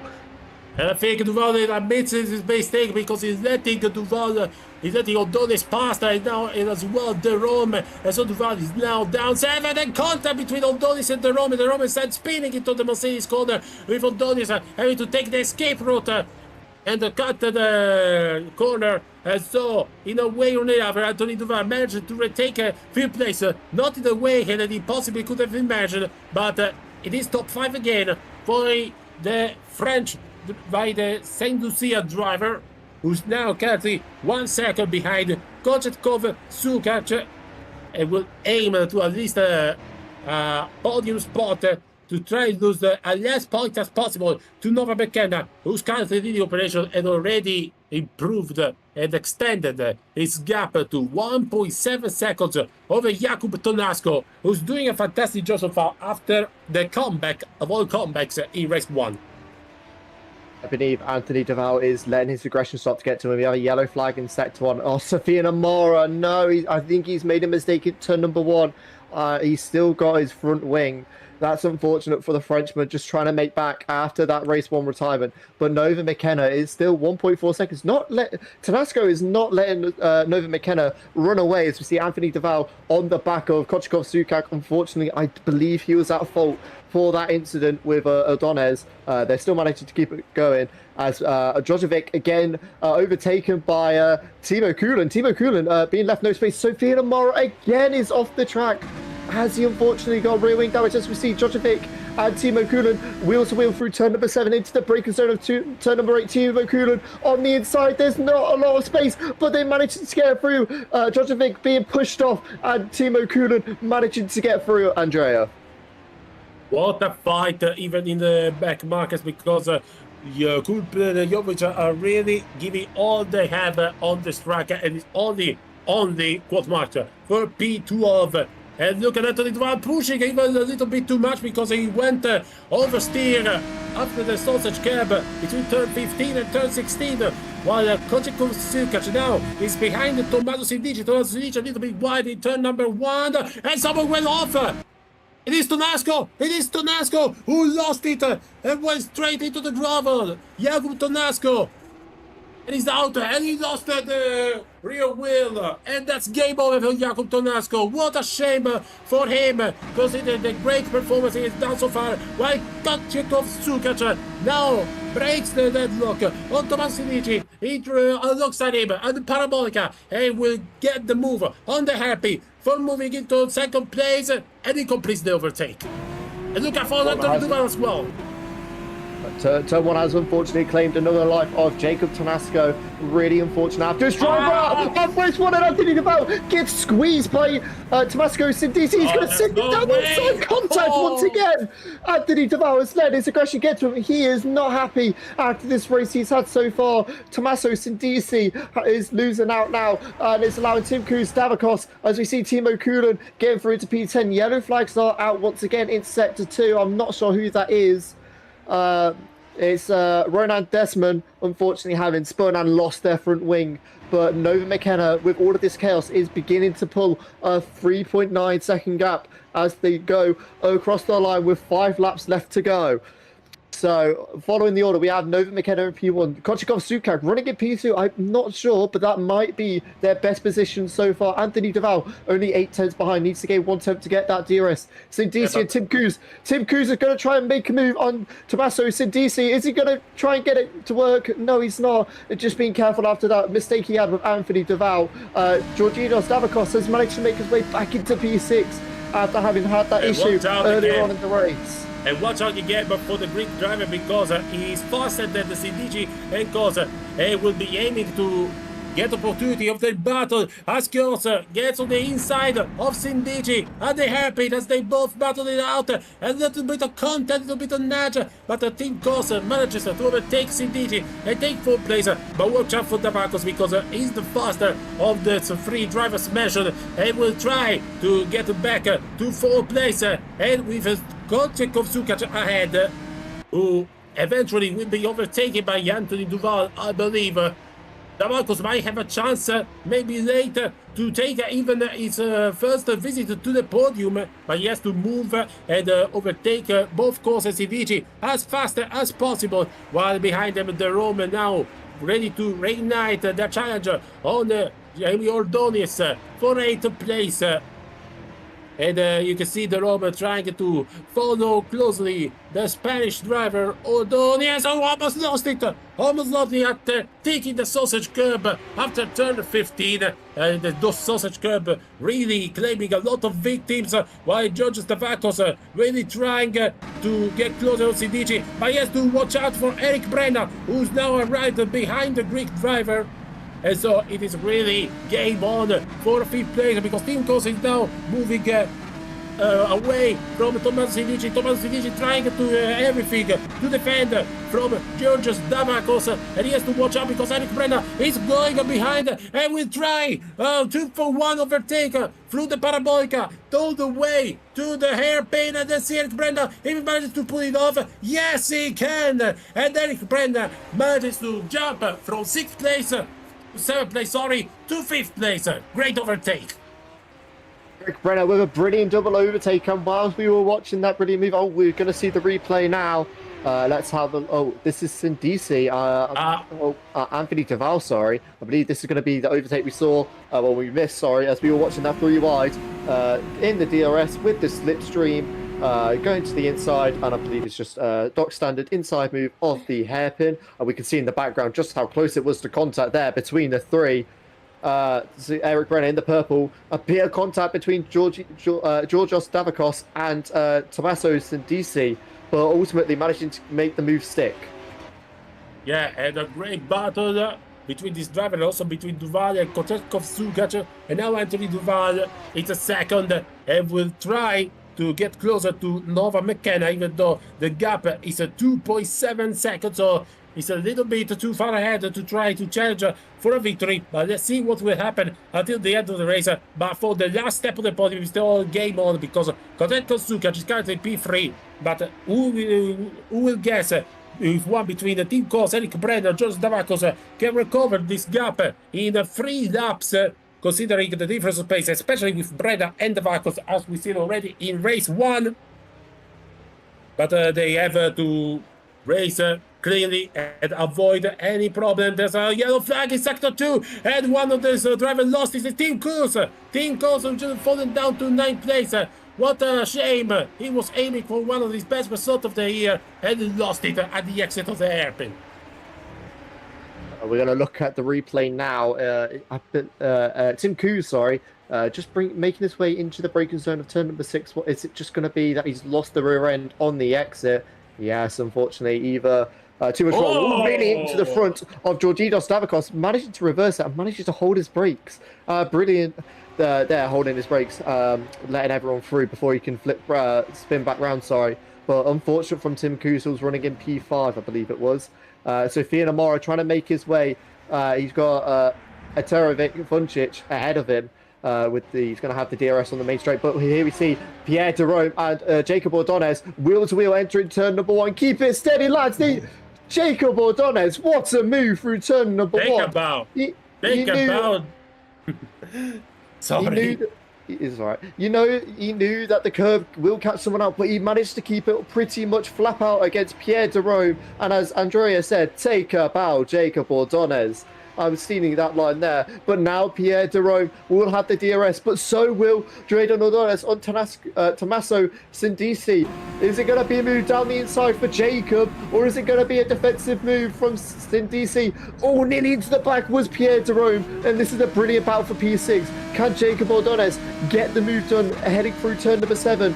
He's right on the rear wing now, leaving the spaces. Tommaso Sindisi nearly contact there. A bit of grass being kicked up. Contact there, but Tommaso Sindisi is managing to make the move stick, and he's managing to keep hold of P6. But Jacob Ordonez is not letting him go, Andrea. Yes, he's not letting this currently P6 go. Tommaso Sindisi with a great defensive maneuver, and Ordonez almost lost it onto the grass. And so they're going again back at it, trying to take a place, and now they turn to take 2 wheels onto the grass. What a fight we're having, while McKenna and all the others have started the final lap, while Amara on the Eterovic Vuncic for P14 manages to get the job, but then the counter-attack by Eterovic Vuncic. Lorenzo manages to take back his P14, but let's see up ahead if we can. Nova McKenna, thank you very much, who started his final lap of the race and is aiming for another victory to re-extend his championship lead. But watch out for Anthony Duval, because he managed to recover a lot of time in this couple of laps. But this is the final one, so I believe that Duval has not enough time to try to reach McKenna and try an overtake. So it will be P2 for the Frenchman.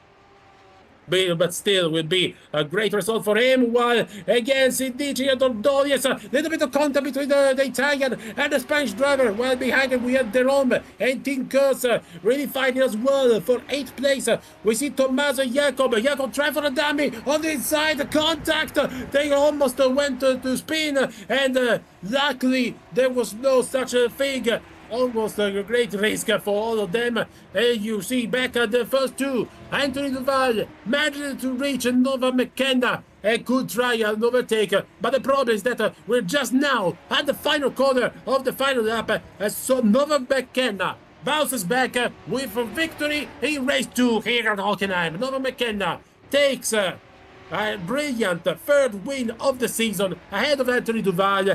Great job also by Concetto Zukac, who managed to get P3 ahead of Eric Brenda, George Davakos, Tommaso Sindisi, Jacob Ordonez, and Pierre de Rome, who manages to stay ahead of Timo Kulen. Then all of the others with Jovic in P11, Redback in P12, Lonzo Matteo in P13, Lorenzo Eterovic Vuncic P14 will be able, hopefully, to hold on the Amara and Desmond. Then will have this DNFs, but Look at this, Amir trying till the last meter to challenge Lorenzo.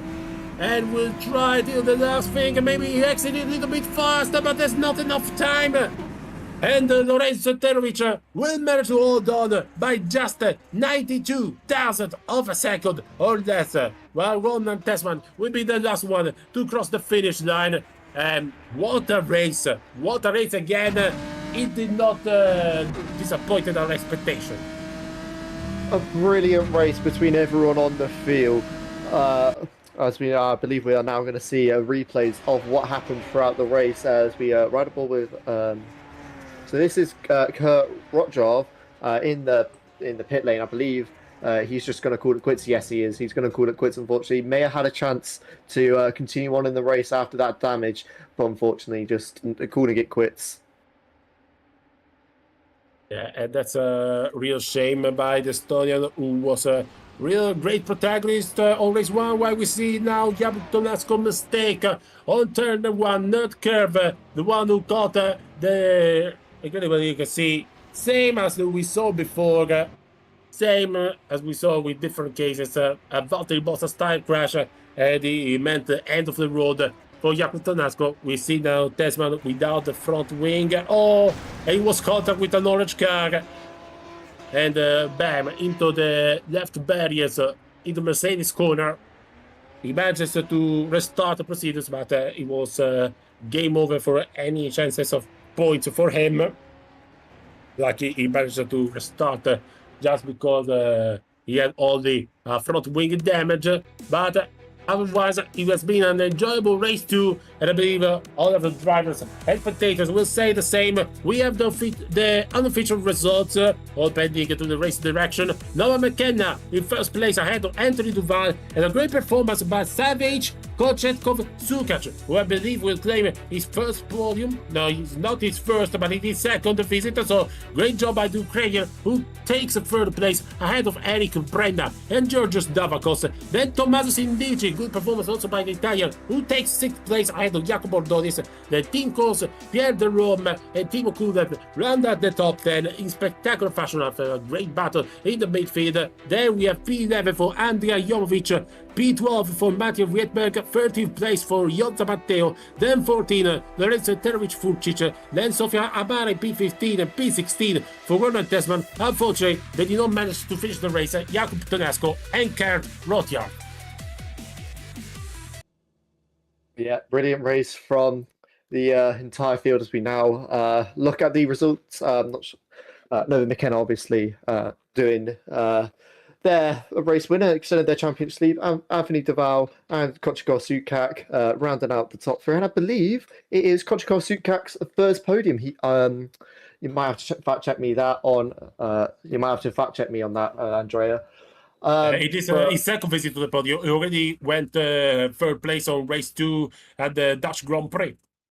Okay, thank you for correcting me on that. Another outstanding name, I believe, is Georgios Davakos and Jacob O'Donis. Not names I personally I've met before, but overall decent races for them. Tommaso Sindici, I believe, also another new name on the grid. A brilliant P6 for him. Obviously being our pole sitter and unfortunately just not having the pace against drivers like Nova McKenna and Anthony Duval to overall keep that top 5 going. Yes, indeed. If the race this evening proved again that this series can bring spotlight and heavy attention to those who deserve it by the actions on the track, and this was the same here. And you can see now the result while we prepare ourselves for our post-race interviews, and we had already a busy line waiting of drivers ready for their interviews. So, shall we get started, Alex? Yeah, Andrea, I will let you pick the first driver we interview. Obviously, I don't know who to pick. Obviously, it was such a great race. I've got so many questions to ask. Yeah, I think if you agree, we can start off by the rookie sensation, Kurt Rotjard, who managed to take a pole position and victory on race 1. So I believe we should start from him because it was a really surprising for us to see that competitive. and since the beginning, and lucky for him for what happened in race 2, but that doesn't put anything away for what he has done in race 1. Yep, I will just double check that they are ready. Sorry. All right, I will be dragging them down. Would you like to ask the first question? If you desire, I mean, I can let you have the first question because you are the veteran here on the commentary box. I'm just the last man of the moment. All right, we'll bring Kurt Rochov into the broadcast room. Kurt, can you hear us? Yes, I can. Kurt, I'm not sure, you might have to fact check me on this, but a brilliant debut. I've personally never seen your name, but a race win in race number 1, but an unfortunate DNF in race number 2. How did race 1 go for you, Kurt? I'm gonna correct you. My debut was actually in 2023. And I am a triple-time FS2 winner, but the races were quite interesting tonight. Anthony Duval just, it was nice racing with him. He was quite harsh at times, but I can force him into a mistake. So everyone has that break point. And one line I have to say is that from Ricky Bobby that if you're not first, you're last. So that's my mindset at this point. All right, I apologise about you and congratulations on your race wins. And obviously, at the end of race 1, we saw a lot of, I wouldn't say contact, it might have just been a bit of lag on our side, making it look worse than it was. But it was very close racing between you and Anthony Duval. Could you go a bit more detail into that? How do you feel like? Do you feel like you could do that again with the same driver, or does it give you high hopes for Academy racing overall? I wouldn't say I'm quite pleased what I did, but the problem was that my left front tire was quite dead at that point. And I was having really troubles with handling the car. So, but yeah, in the other half in the race, I was quite harsh already because my objective today was to take my first Academy win. And there's not much I can say. Yeah, and obviously you managed to complete that in race 1, and then race 2, unfortunately, you lost your rear wing. Can you give us a bit more detail on that? Did you not want to continue driving the dead last, or did you think it would just be worth DNFing and learning what to do next time in Academy? At that point, when I lost my front wing, I saw actually no point in going forward because the repair times are like a minute, so I would have been a lot of distance away from other cars. So yeah, I didn't see a really point in driving anymore. All right, Andrea, have you got any questions?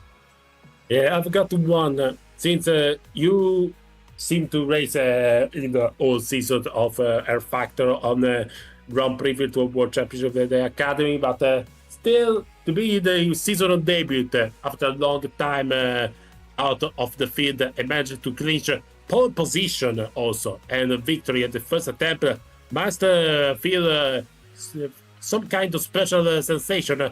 How are your sensation feelings after all this round, especially considering that in qualifying you managed to beat the top dogs like Anthony Duval, who you had a fantastic battle in race 1? I can say one sentence to that answer. It's not the setup, it's the driver. That's some words for every driver or anyone who wants to try join our racing leagues. I think I can close on that. If you agree with me, Alex. Yeah, I agree. Yeah, so thank you for joining again. Congratulations for victory race number 1. Thank you. See you soon. All right, have a nice day, Kurt. You too. All right, we're going to go on to our next driver, and I'm not sure about you, Andrea, but I feel like we should also speak to Nova McKenna, obviously our race 2 winner. Yeah, I believe we can do that, so we can bring him in. I will just double check that they are ready. Yes.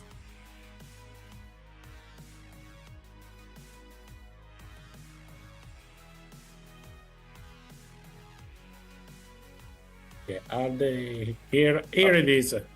All right, Nova, hello, can you hear us? Yeah, again, hello. Hello, a brilliant weekend, I would say, for you.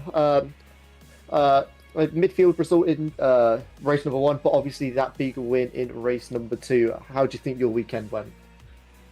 Race 1 was a nightmare. Like, I was running well for P4, trying to get past Brennan in the early half. Couldn't get by him. It can't really overtake around the circuit. And then I just made a mistake in the last corner.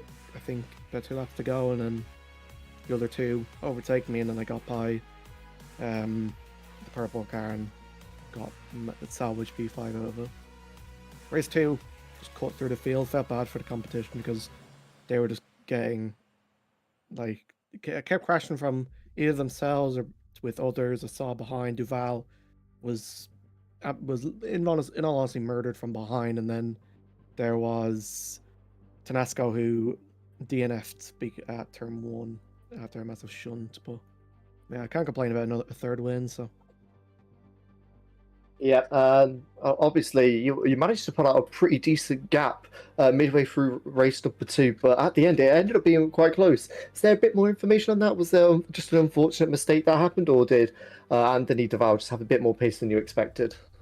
Tires were just gone by about 3 laps to go, and then Duval just has a lot more consistent pace over the race. So like, I was expecting to catch up, but by that much in so little time. You know, it was a bit scary, but luckily, race ended when it did. Yeah, Andrea, have you got any questions? Yeah, Nova, I noticed since the start and also in the previous races that you tend to really go in overdrive by with some oversteer and other things, etc. And Hockenheim really showed that, especially in the final sector, if you agree with me. But I think that especially race number 1, this thing went too far at time. You had so many moments where you could have lost it, and you didn't race at the best of the condition. Was a deliberate choice of setup to try find anything, or were you really struggling to find the perfect balance, the perfect setup, and you managed just to find that in race 2? Well, the car I needed to be pointy because I have a disadvantage on controller, and I don't have as much angle of steering as those on wheel would have, especially in the hairpin. If you ever was on board of me during the hairpin, you saw me always drifting wide in the hairpin, so it wasn't even as pointy of a setup as it should have been, but I had to make sacrifices somewhere, and I think that amount of pointiness was the perfect like middle ground of not spinning every corner and not like understeering into oblivion. Yeah, we saw that especially in race 1. But then in race 2, it seemed to me, at least from my perspective, we did not see very much from Yoga on board because you were so far ahead at a certain point. Did you manage to correct a little bit and manage to make some clean driving, more clean, more flow in the lines? Did you make any changes, or it is just you understanding more what you and the car needed to avoid any situations like what we saw in race 1? I suppose it was a lot more calmer, more so. Like race 1, I was nearly constantly having pressure from either behind or in front. But then race 2, there was nothing of that for a good 5 to 8 laps. So I suppose that is probably the main difference, just no pressure. So I didn't need to push as hard as I still was pushing. There was still some stepping out, but that's what I kind of want that for myself. I need that turn in. But yeah, it was better, but not for me learning the car. It was more just circumstances with the other drivers. Okay, thank you very much for your time, Nava McKenna, and we'll see you again in the next races after the summer break. Thank you. Thank you. All right, have a nice evening. All right, Andrea. I feel like we should bring down Eric Brenner next. Yeah, because it was the first to join the waiting line. It is fair to just let him and have a quick chat with us. Here it is. Eric, can you hear us? Yeah. Hello. Hello, Eric. A very decent weekend for you. How do you think it went from your point of view? I didn't have that much time to practice for race 1. So when I got P3, I was like, I wanted to do everything to keep that P3. And having Nova behind me was not very pleasant because she's very good. But I did what I had to do, and unfortunately, she was very unlucky, and I ended up keeping the P3. So race 1, I was very pleased. In race 2, it's a reverse grid, of course, so I started P13. And then, I don't know what happened, but during one of the opening laps, somebody sideswiped me, and I went sideways in the Mercedes stadium. So I dropped down to P17, and then for the rest of the race, I was just trying to be as consistent as possible. I even picked up the fastest lap in the end, and I managed a P4 from P17. I was going for a P3, but the race was... I was gaining on P3, but the race was too short. So, but overall, I was really happy, actually. Yeah, and there are a few drivers before have complained about the tyre wear. Was this a factor with your race? Did this affect you in any way? Not really. The setup I was using was very stable, and I try and not use too much tires. I try to conserve tires a lot. So for me, it's not really a problem, especially when the races are so short. All right, thank you. Andrea, have you got any more questions? Yes, I have one in particular because after the victory you took in race 2 in Poland, how was important to confirm yourself into the fight for the top steps of the podium, even in these races where you both proved, both in race 1 and race 2, that you have the consistency to fight for important results in all kind of tracks and places. I didn't really understand the question. No, I mean, how important it is for you to prove with this podium to prove myself? Yeah, after victory, it could be like it was a consistency, so that you can prove that you can fight in all kind of tracks, in all kind of. My philosophy, I'm a very consistent driver. I don't really put a lot of pressure on the tires, so I can set similar times a lot. But for me, it's very important to even though I didn't get to practice a lot, it's very important for me to be able to show to people that I am still worthy of a seat, that I am not as bad as I have been previously. So for me, being able to fight for the top positions is very nice to me, because then I can show people that I'm still here and I'm not giving up. Very good. Thank you for your time, Eric Brenna, and good luck for the future races after the summer break. Thank you. Okay. Now, Alex, if you agree, I think it is fair we call also Jacopo Tonasco, who really put his name with some great recoveries today. Yeah, and I unfortunately only have enough time for a few more interviews, so we will bring. We'll just make sure Jacob Tonasco is ready.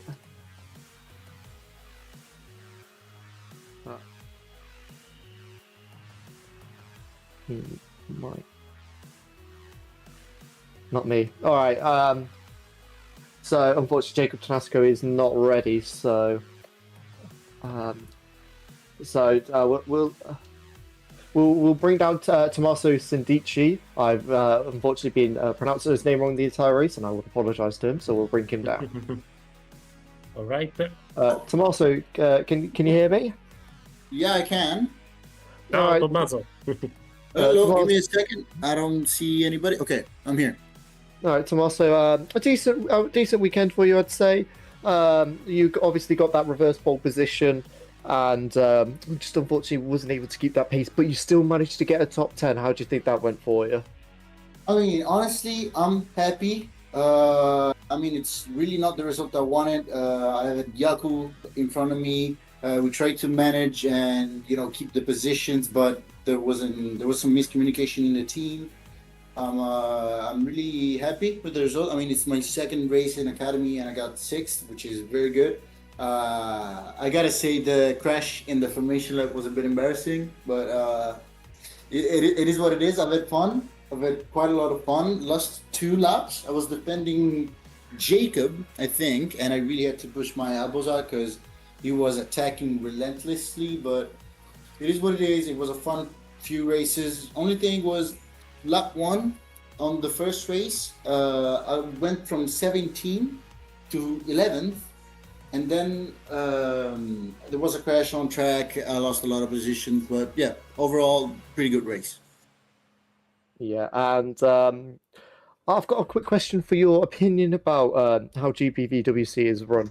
How do you feel being able to get that chance to be properly in the spotlight? Of course, unfortunately, just not having the pace in race 1, but being able to show yourself in race 2. Do you think that will encourage teams in possibly higher categories to see what you're able to produce when you actually have the chance to not be, let's say, caught up in traffic at a tight circuit, and you're able to show your true pace and not be affected by like dirty air?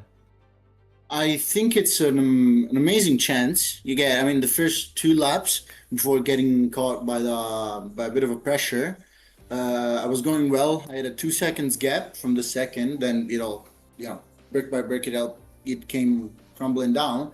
But I think it's a very nice chance you give to people. I think being under the spotlight surely feels nice. It gives a lot of pressure. So for a first timer, it definitely is a kind of an experience to make. But the objective is to be under the spotlight in race 1, not race 2. But that is going to be a long journey, which I hope to be doing here in GPVWC. All right, thank you for that.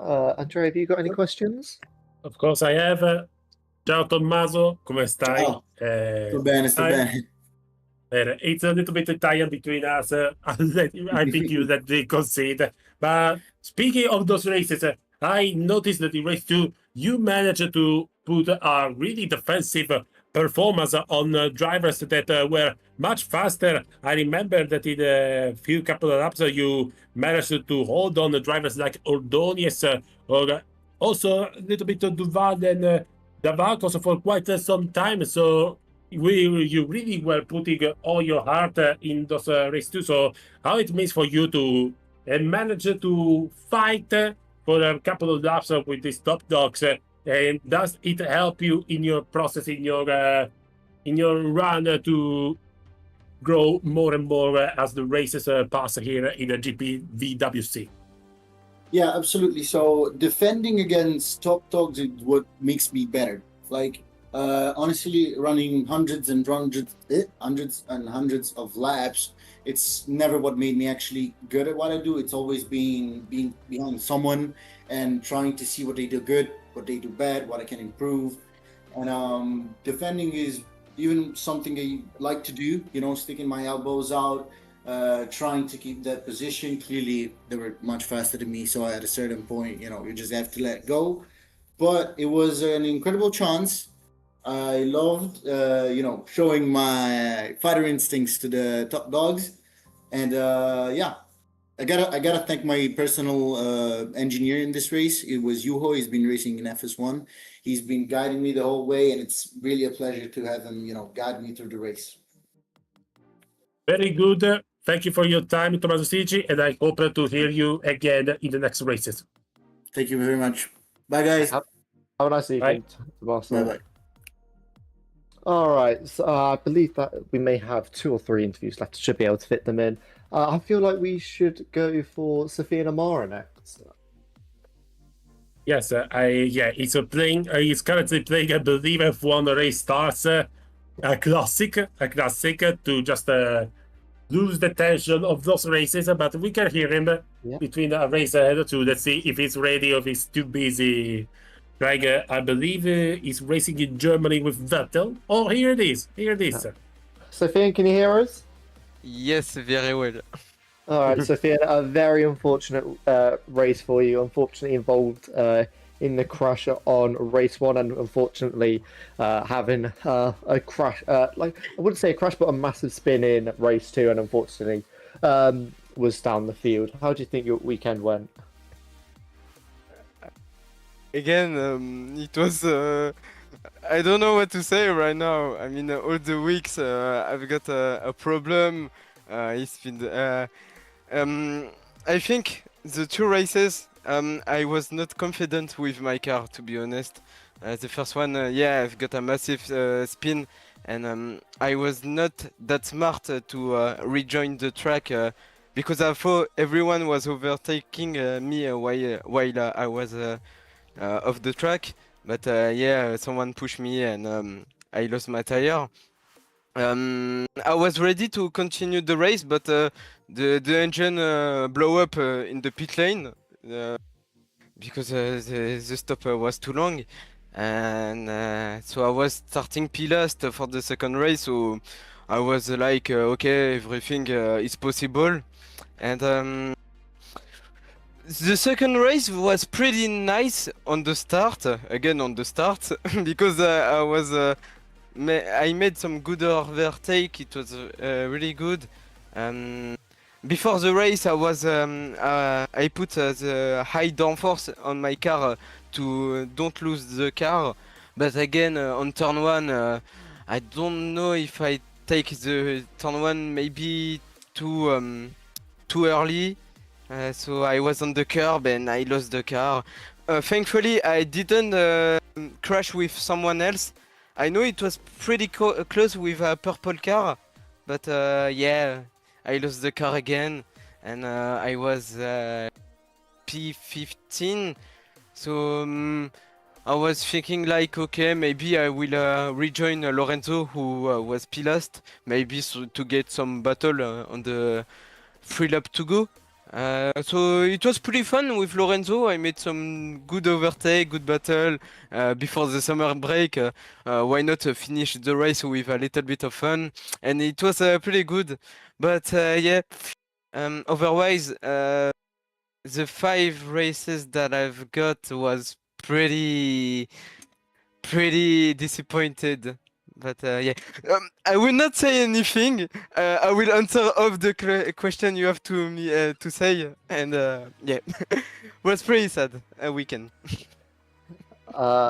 Yes, obviously, just an unfortunate weekend, but we did see signs of your true pace. Obviously, we've seen it before.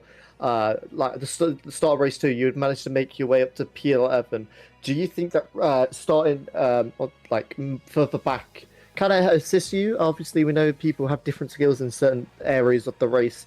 Do you think starting further back down the field would help you overall? Yeah, but there is a big risk about that. Because when you start at the back, you can see everyone who is making an overtake there, who's made a mistake, who is going to spin, and yeah. If you're starting on the back, the first lap, don't do anything risky, don't make a risk overtake, and then on lap 2, lap 3, you have to see your pace and everyone else, and then you can make some overtake. So yeah, maybe it's a good choice to start from the back, but again, in the academy, it's very hard to overtake which circuit, because if you start on the back at Postman, no, you will stay behind. But Hockenheim, yeah, because the second zone of the GRS was too long, so it was easy to overtake there. So yeah, depends of the circuit. All right, thank you for those questions, Sofiane. Have you got any questions, Andrea? Yeah, I've got one quick. It was a hard weekend for you, not smooth as you planned, but fighting from the back, trying to climb up the grid, fighting with those drivers trying to overtake. How do you think you have learned today, even though these 2 retirements, those incidents?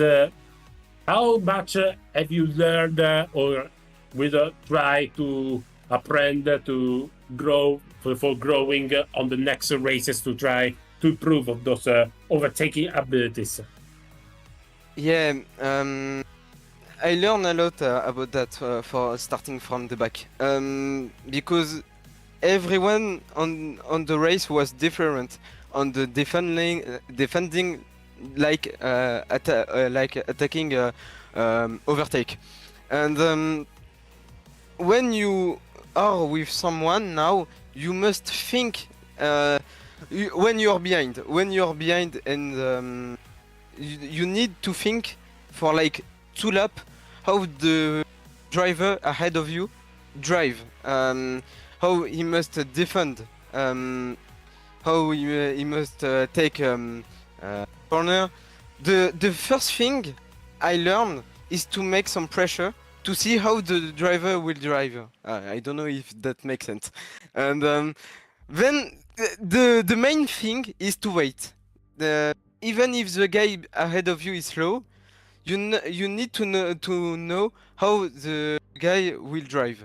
And then when you see if you can go there on which corner it was easy to overtake, you go for it, and because you know that here the driver was lost maybe some time, maybe he won't go inside or maybe outside. You can overtake on the outside, maybe not in Hockenheim, but you can. And yeah, the main thing is to wait when you are with someone, because even when there is 2 drivers ahead of you, they maybe make some hard battle, and maybe they will collide. So yeah, you need to wait some time, and when you feel about that, you can make a good overtake, an easy overtake. You go for it and you stay focused for the rest of the race. But don't, even if it's a sprint race, don't feel you don't have time. You have the time all the time. And this is my think about when you start behind. That's a wise word there. Thank you for your time, and I hope we'll see you again in the next races. Thank you. Yeah, thank you both. Thank you much. Thank you, Sofian. Bye. All right, then. Unfortunately, I've only got enough time for one more interview, so Andrea, you can have the ability to pick it. Yeah, if Jakub Tonasco is now here available, I'll pick him. Otherwise, I think we can maybe pick also Jakob Ordóñez, who's made some great battles tonight. Yeah, it's your choice, my friend. You can drag them down. Let's try Jakob Ordóñez. Let's go with Jakob Ordóñez. Yeah.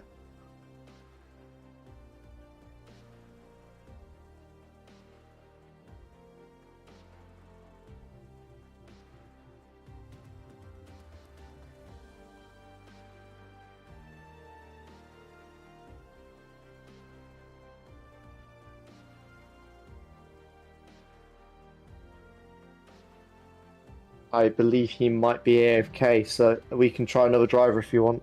Then let's try Jakub Tonasco. Is he here or not?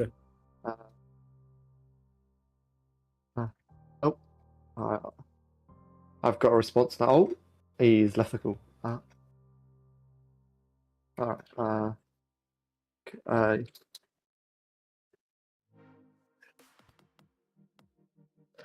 If we don't get a response from Tonasco, I will bring down Matteo. Yeah, I think it might be a good choice. So let's see if he responds. Otherwise, Matteo will be calling him to close the round of interviews.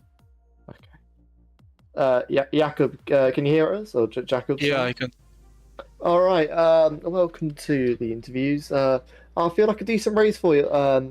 Unfortunately, in race 2, your crash. But race 1 was very good. We saw some true signs of pace. How do you think it went? I think starting of qualifying, pole was possible, but I broke a bit too early for the hairpin on my final lap. and race 1. I mean, I decided to start from the pits, do some overtaking, have fun, and yeah, I was able to charge through the field. I think P5 was possible when there would be one more lap still, but yeah, and race 2, I had a DTP anyway, so I decided to DNF, and that's about it. Okay, and obviously it was a brilliant drive from the pit lane to P7 or P6. How do you think the drive went for you in race 1, obviously? Yeah, it was. I had to avoid some crashes as well, which is quite normal in academy, and yeah, actually I didn't expect to have a good race pace because I made some last minute setup changes, and it actually looked way better than I expected in race 1, so I was able to push a lot and make a lot of positions, and my fastest lap, even if I had to charge through the traffic, wasn't that bad because I think I was only 1/10 of fastest lap of the race, so yeah, it went very good. And with the turn 1 curve, obviously we saw a lot of drivers being caught out by it. You said you decided to DNF. Were you aiming to do it on the curb, or was there like a different issue that you thought you could maybe pull it back into the pit lane, but just got caught out by that curb as well? I think I bottomed out, and then I just lost the rear and went into the wall. I mean, I could have, like you said, brought it back to the pits, but when I had the DTP, I would need to drive through the pit again. So yeah, I decided to DNF. Job done, All right, thank you for that. Andrea, you got any more questions? Yes, about the comeback of a comeback, as I said, because from P1 to P7, it was quite an achievement. And we saw you battle it out with some really defensive and really fighting driver. And it was not easy, as we saw also in race 2, even though it unfortunately ended. It was possible way for you. But what's your overall judgment and how do you think these performances, especially in race 1, can put you up in the next races after the summer break? I think it can put me in a very strong position because I showed that I have the pace to win, and yeah, I'm looking forward to the next race in 1 month's time, and well, we will see what's going to happen. But I also need to keep in mind that I have other league races, so it's not like I'm just going to focus on academy, so it might put me a bit off.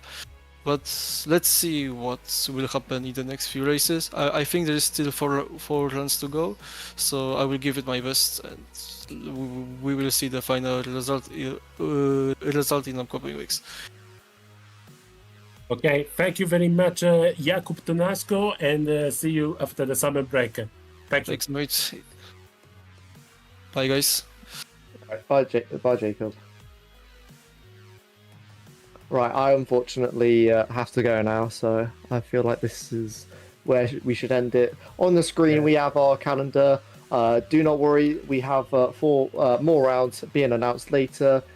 As we enter our summer break, we will come back on September 11th, and we'll have the rest of the tracks announced before then.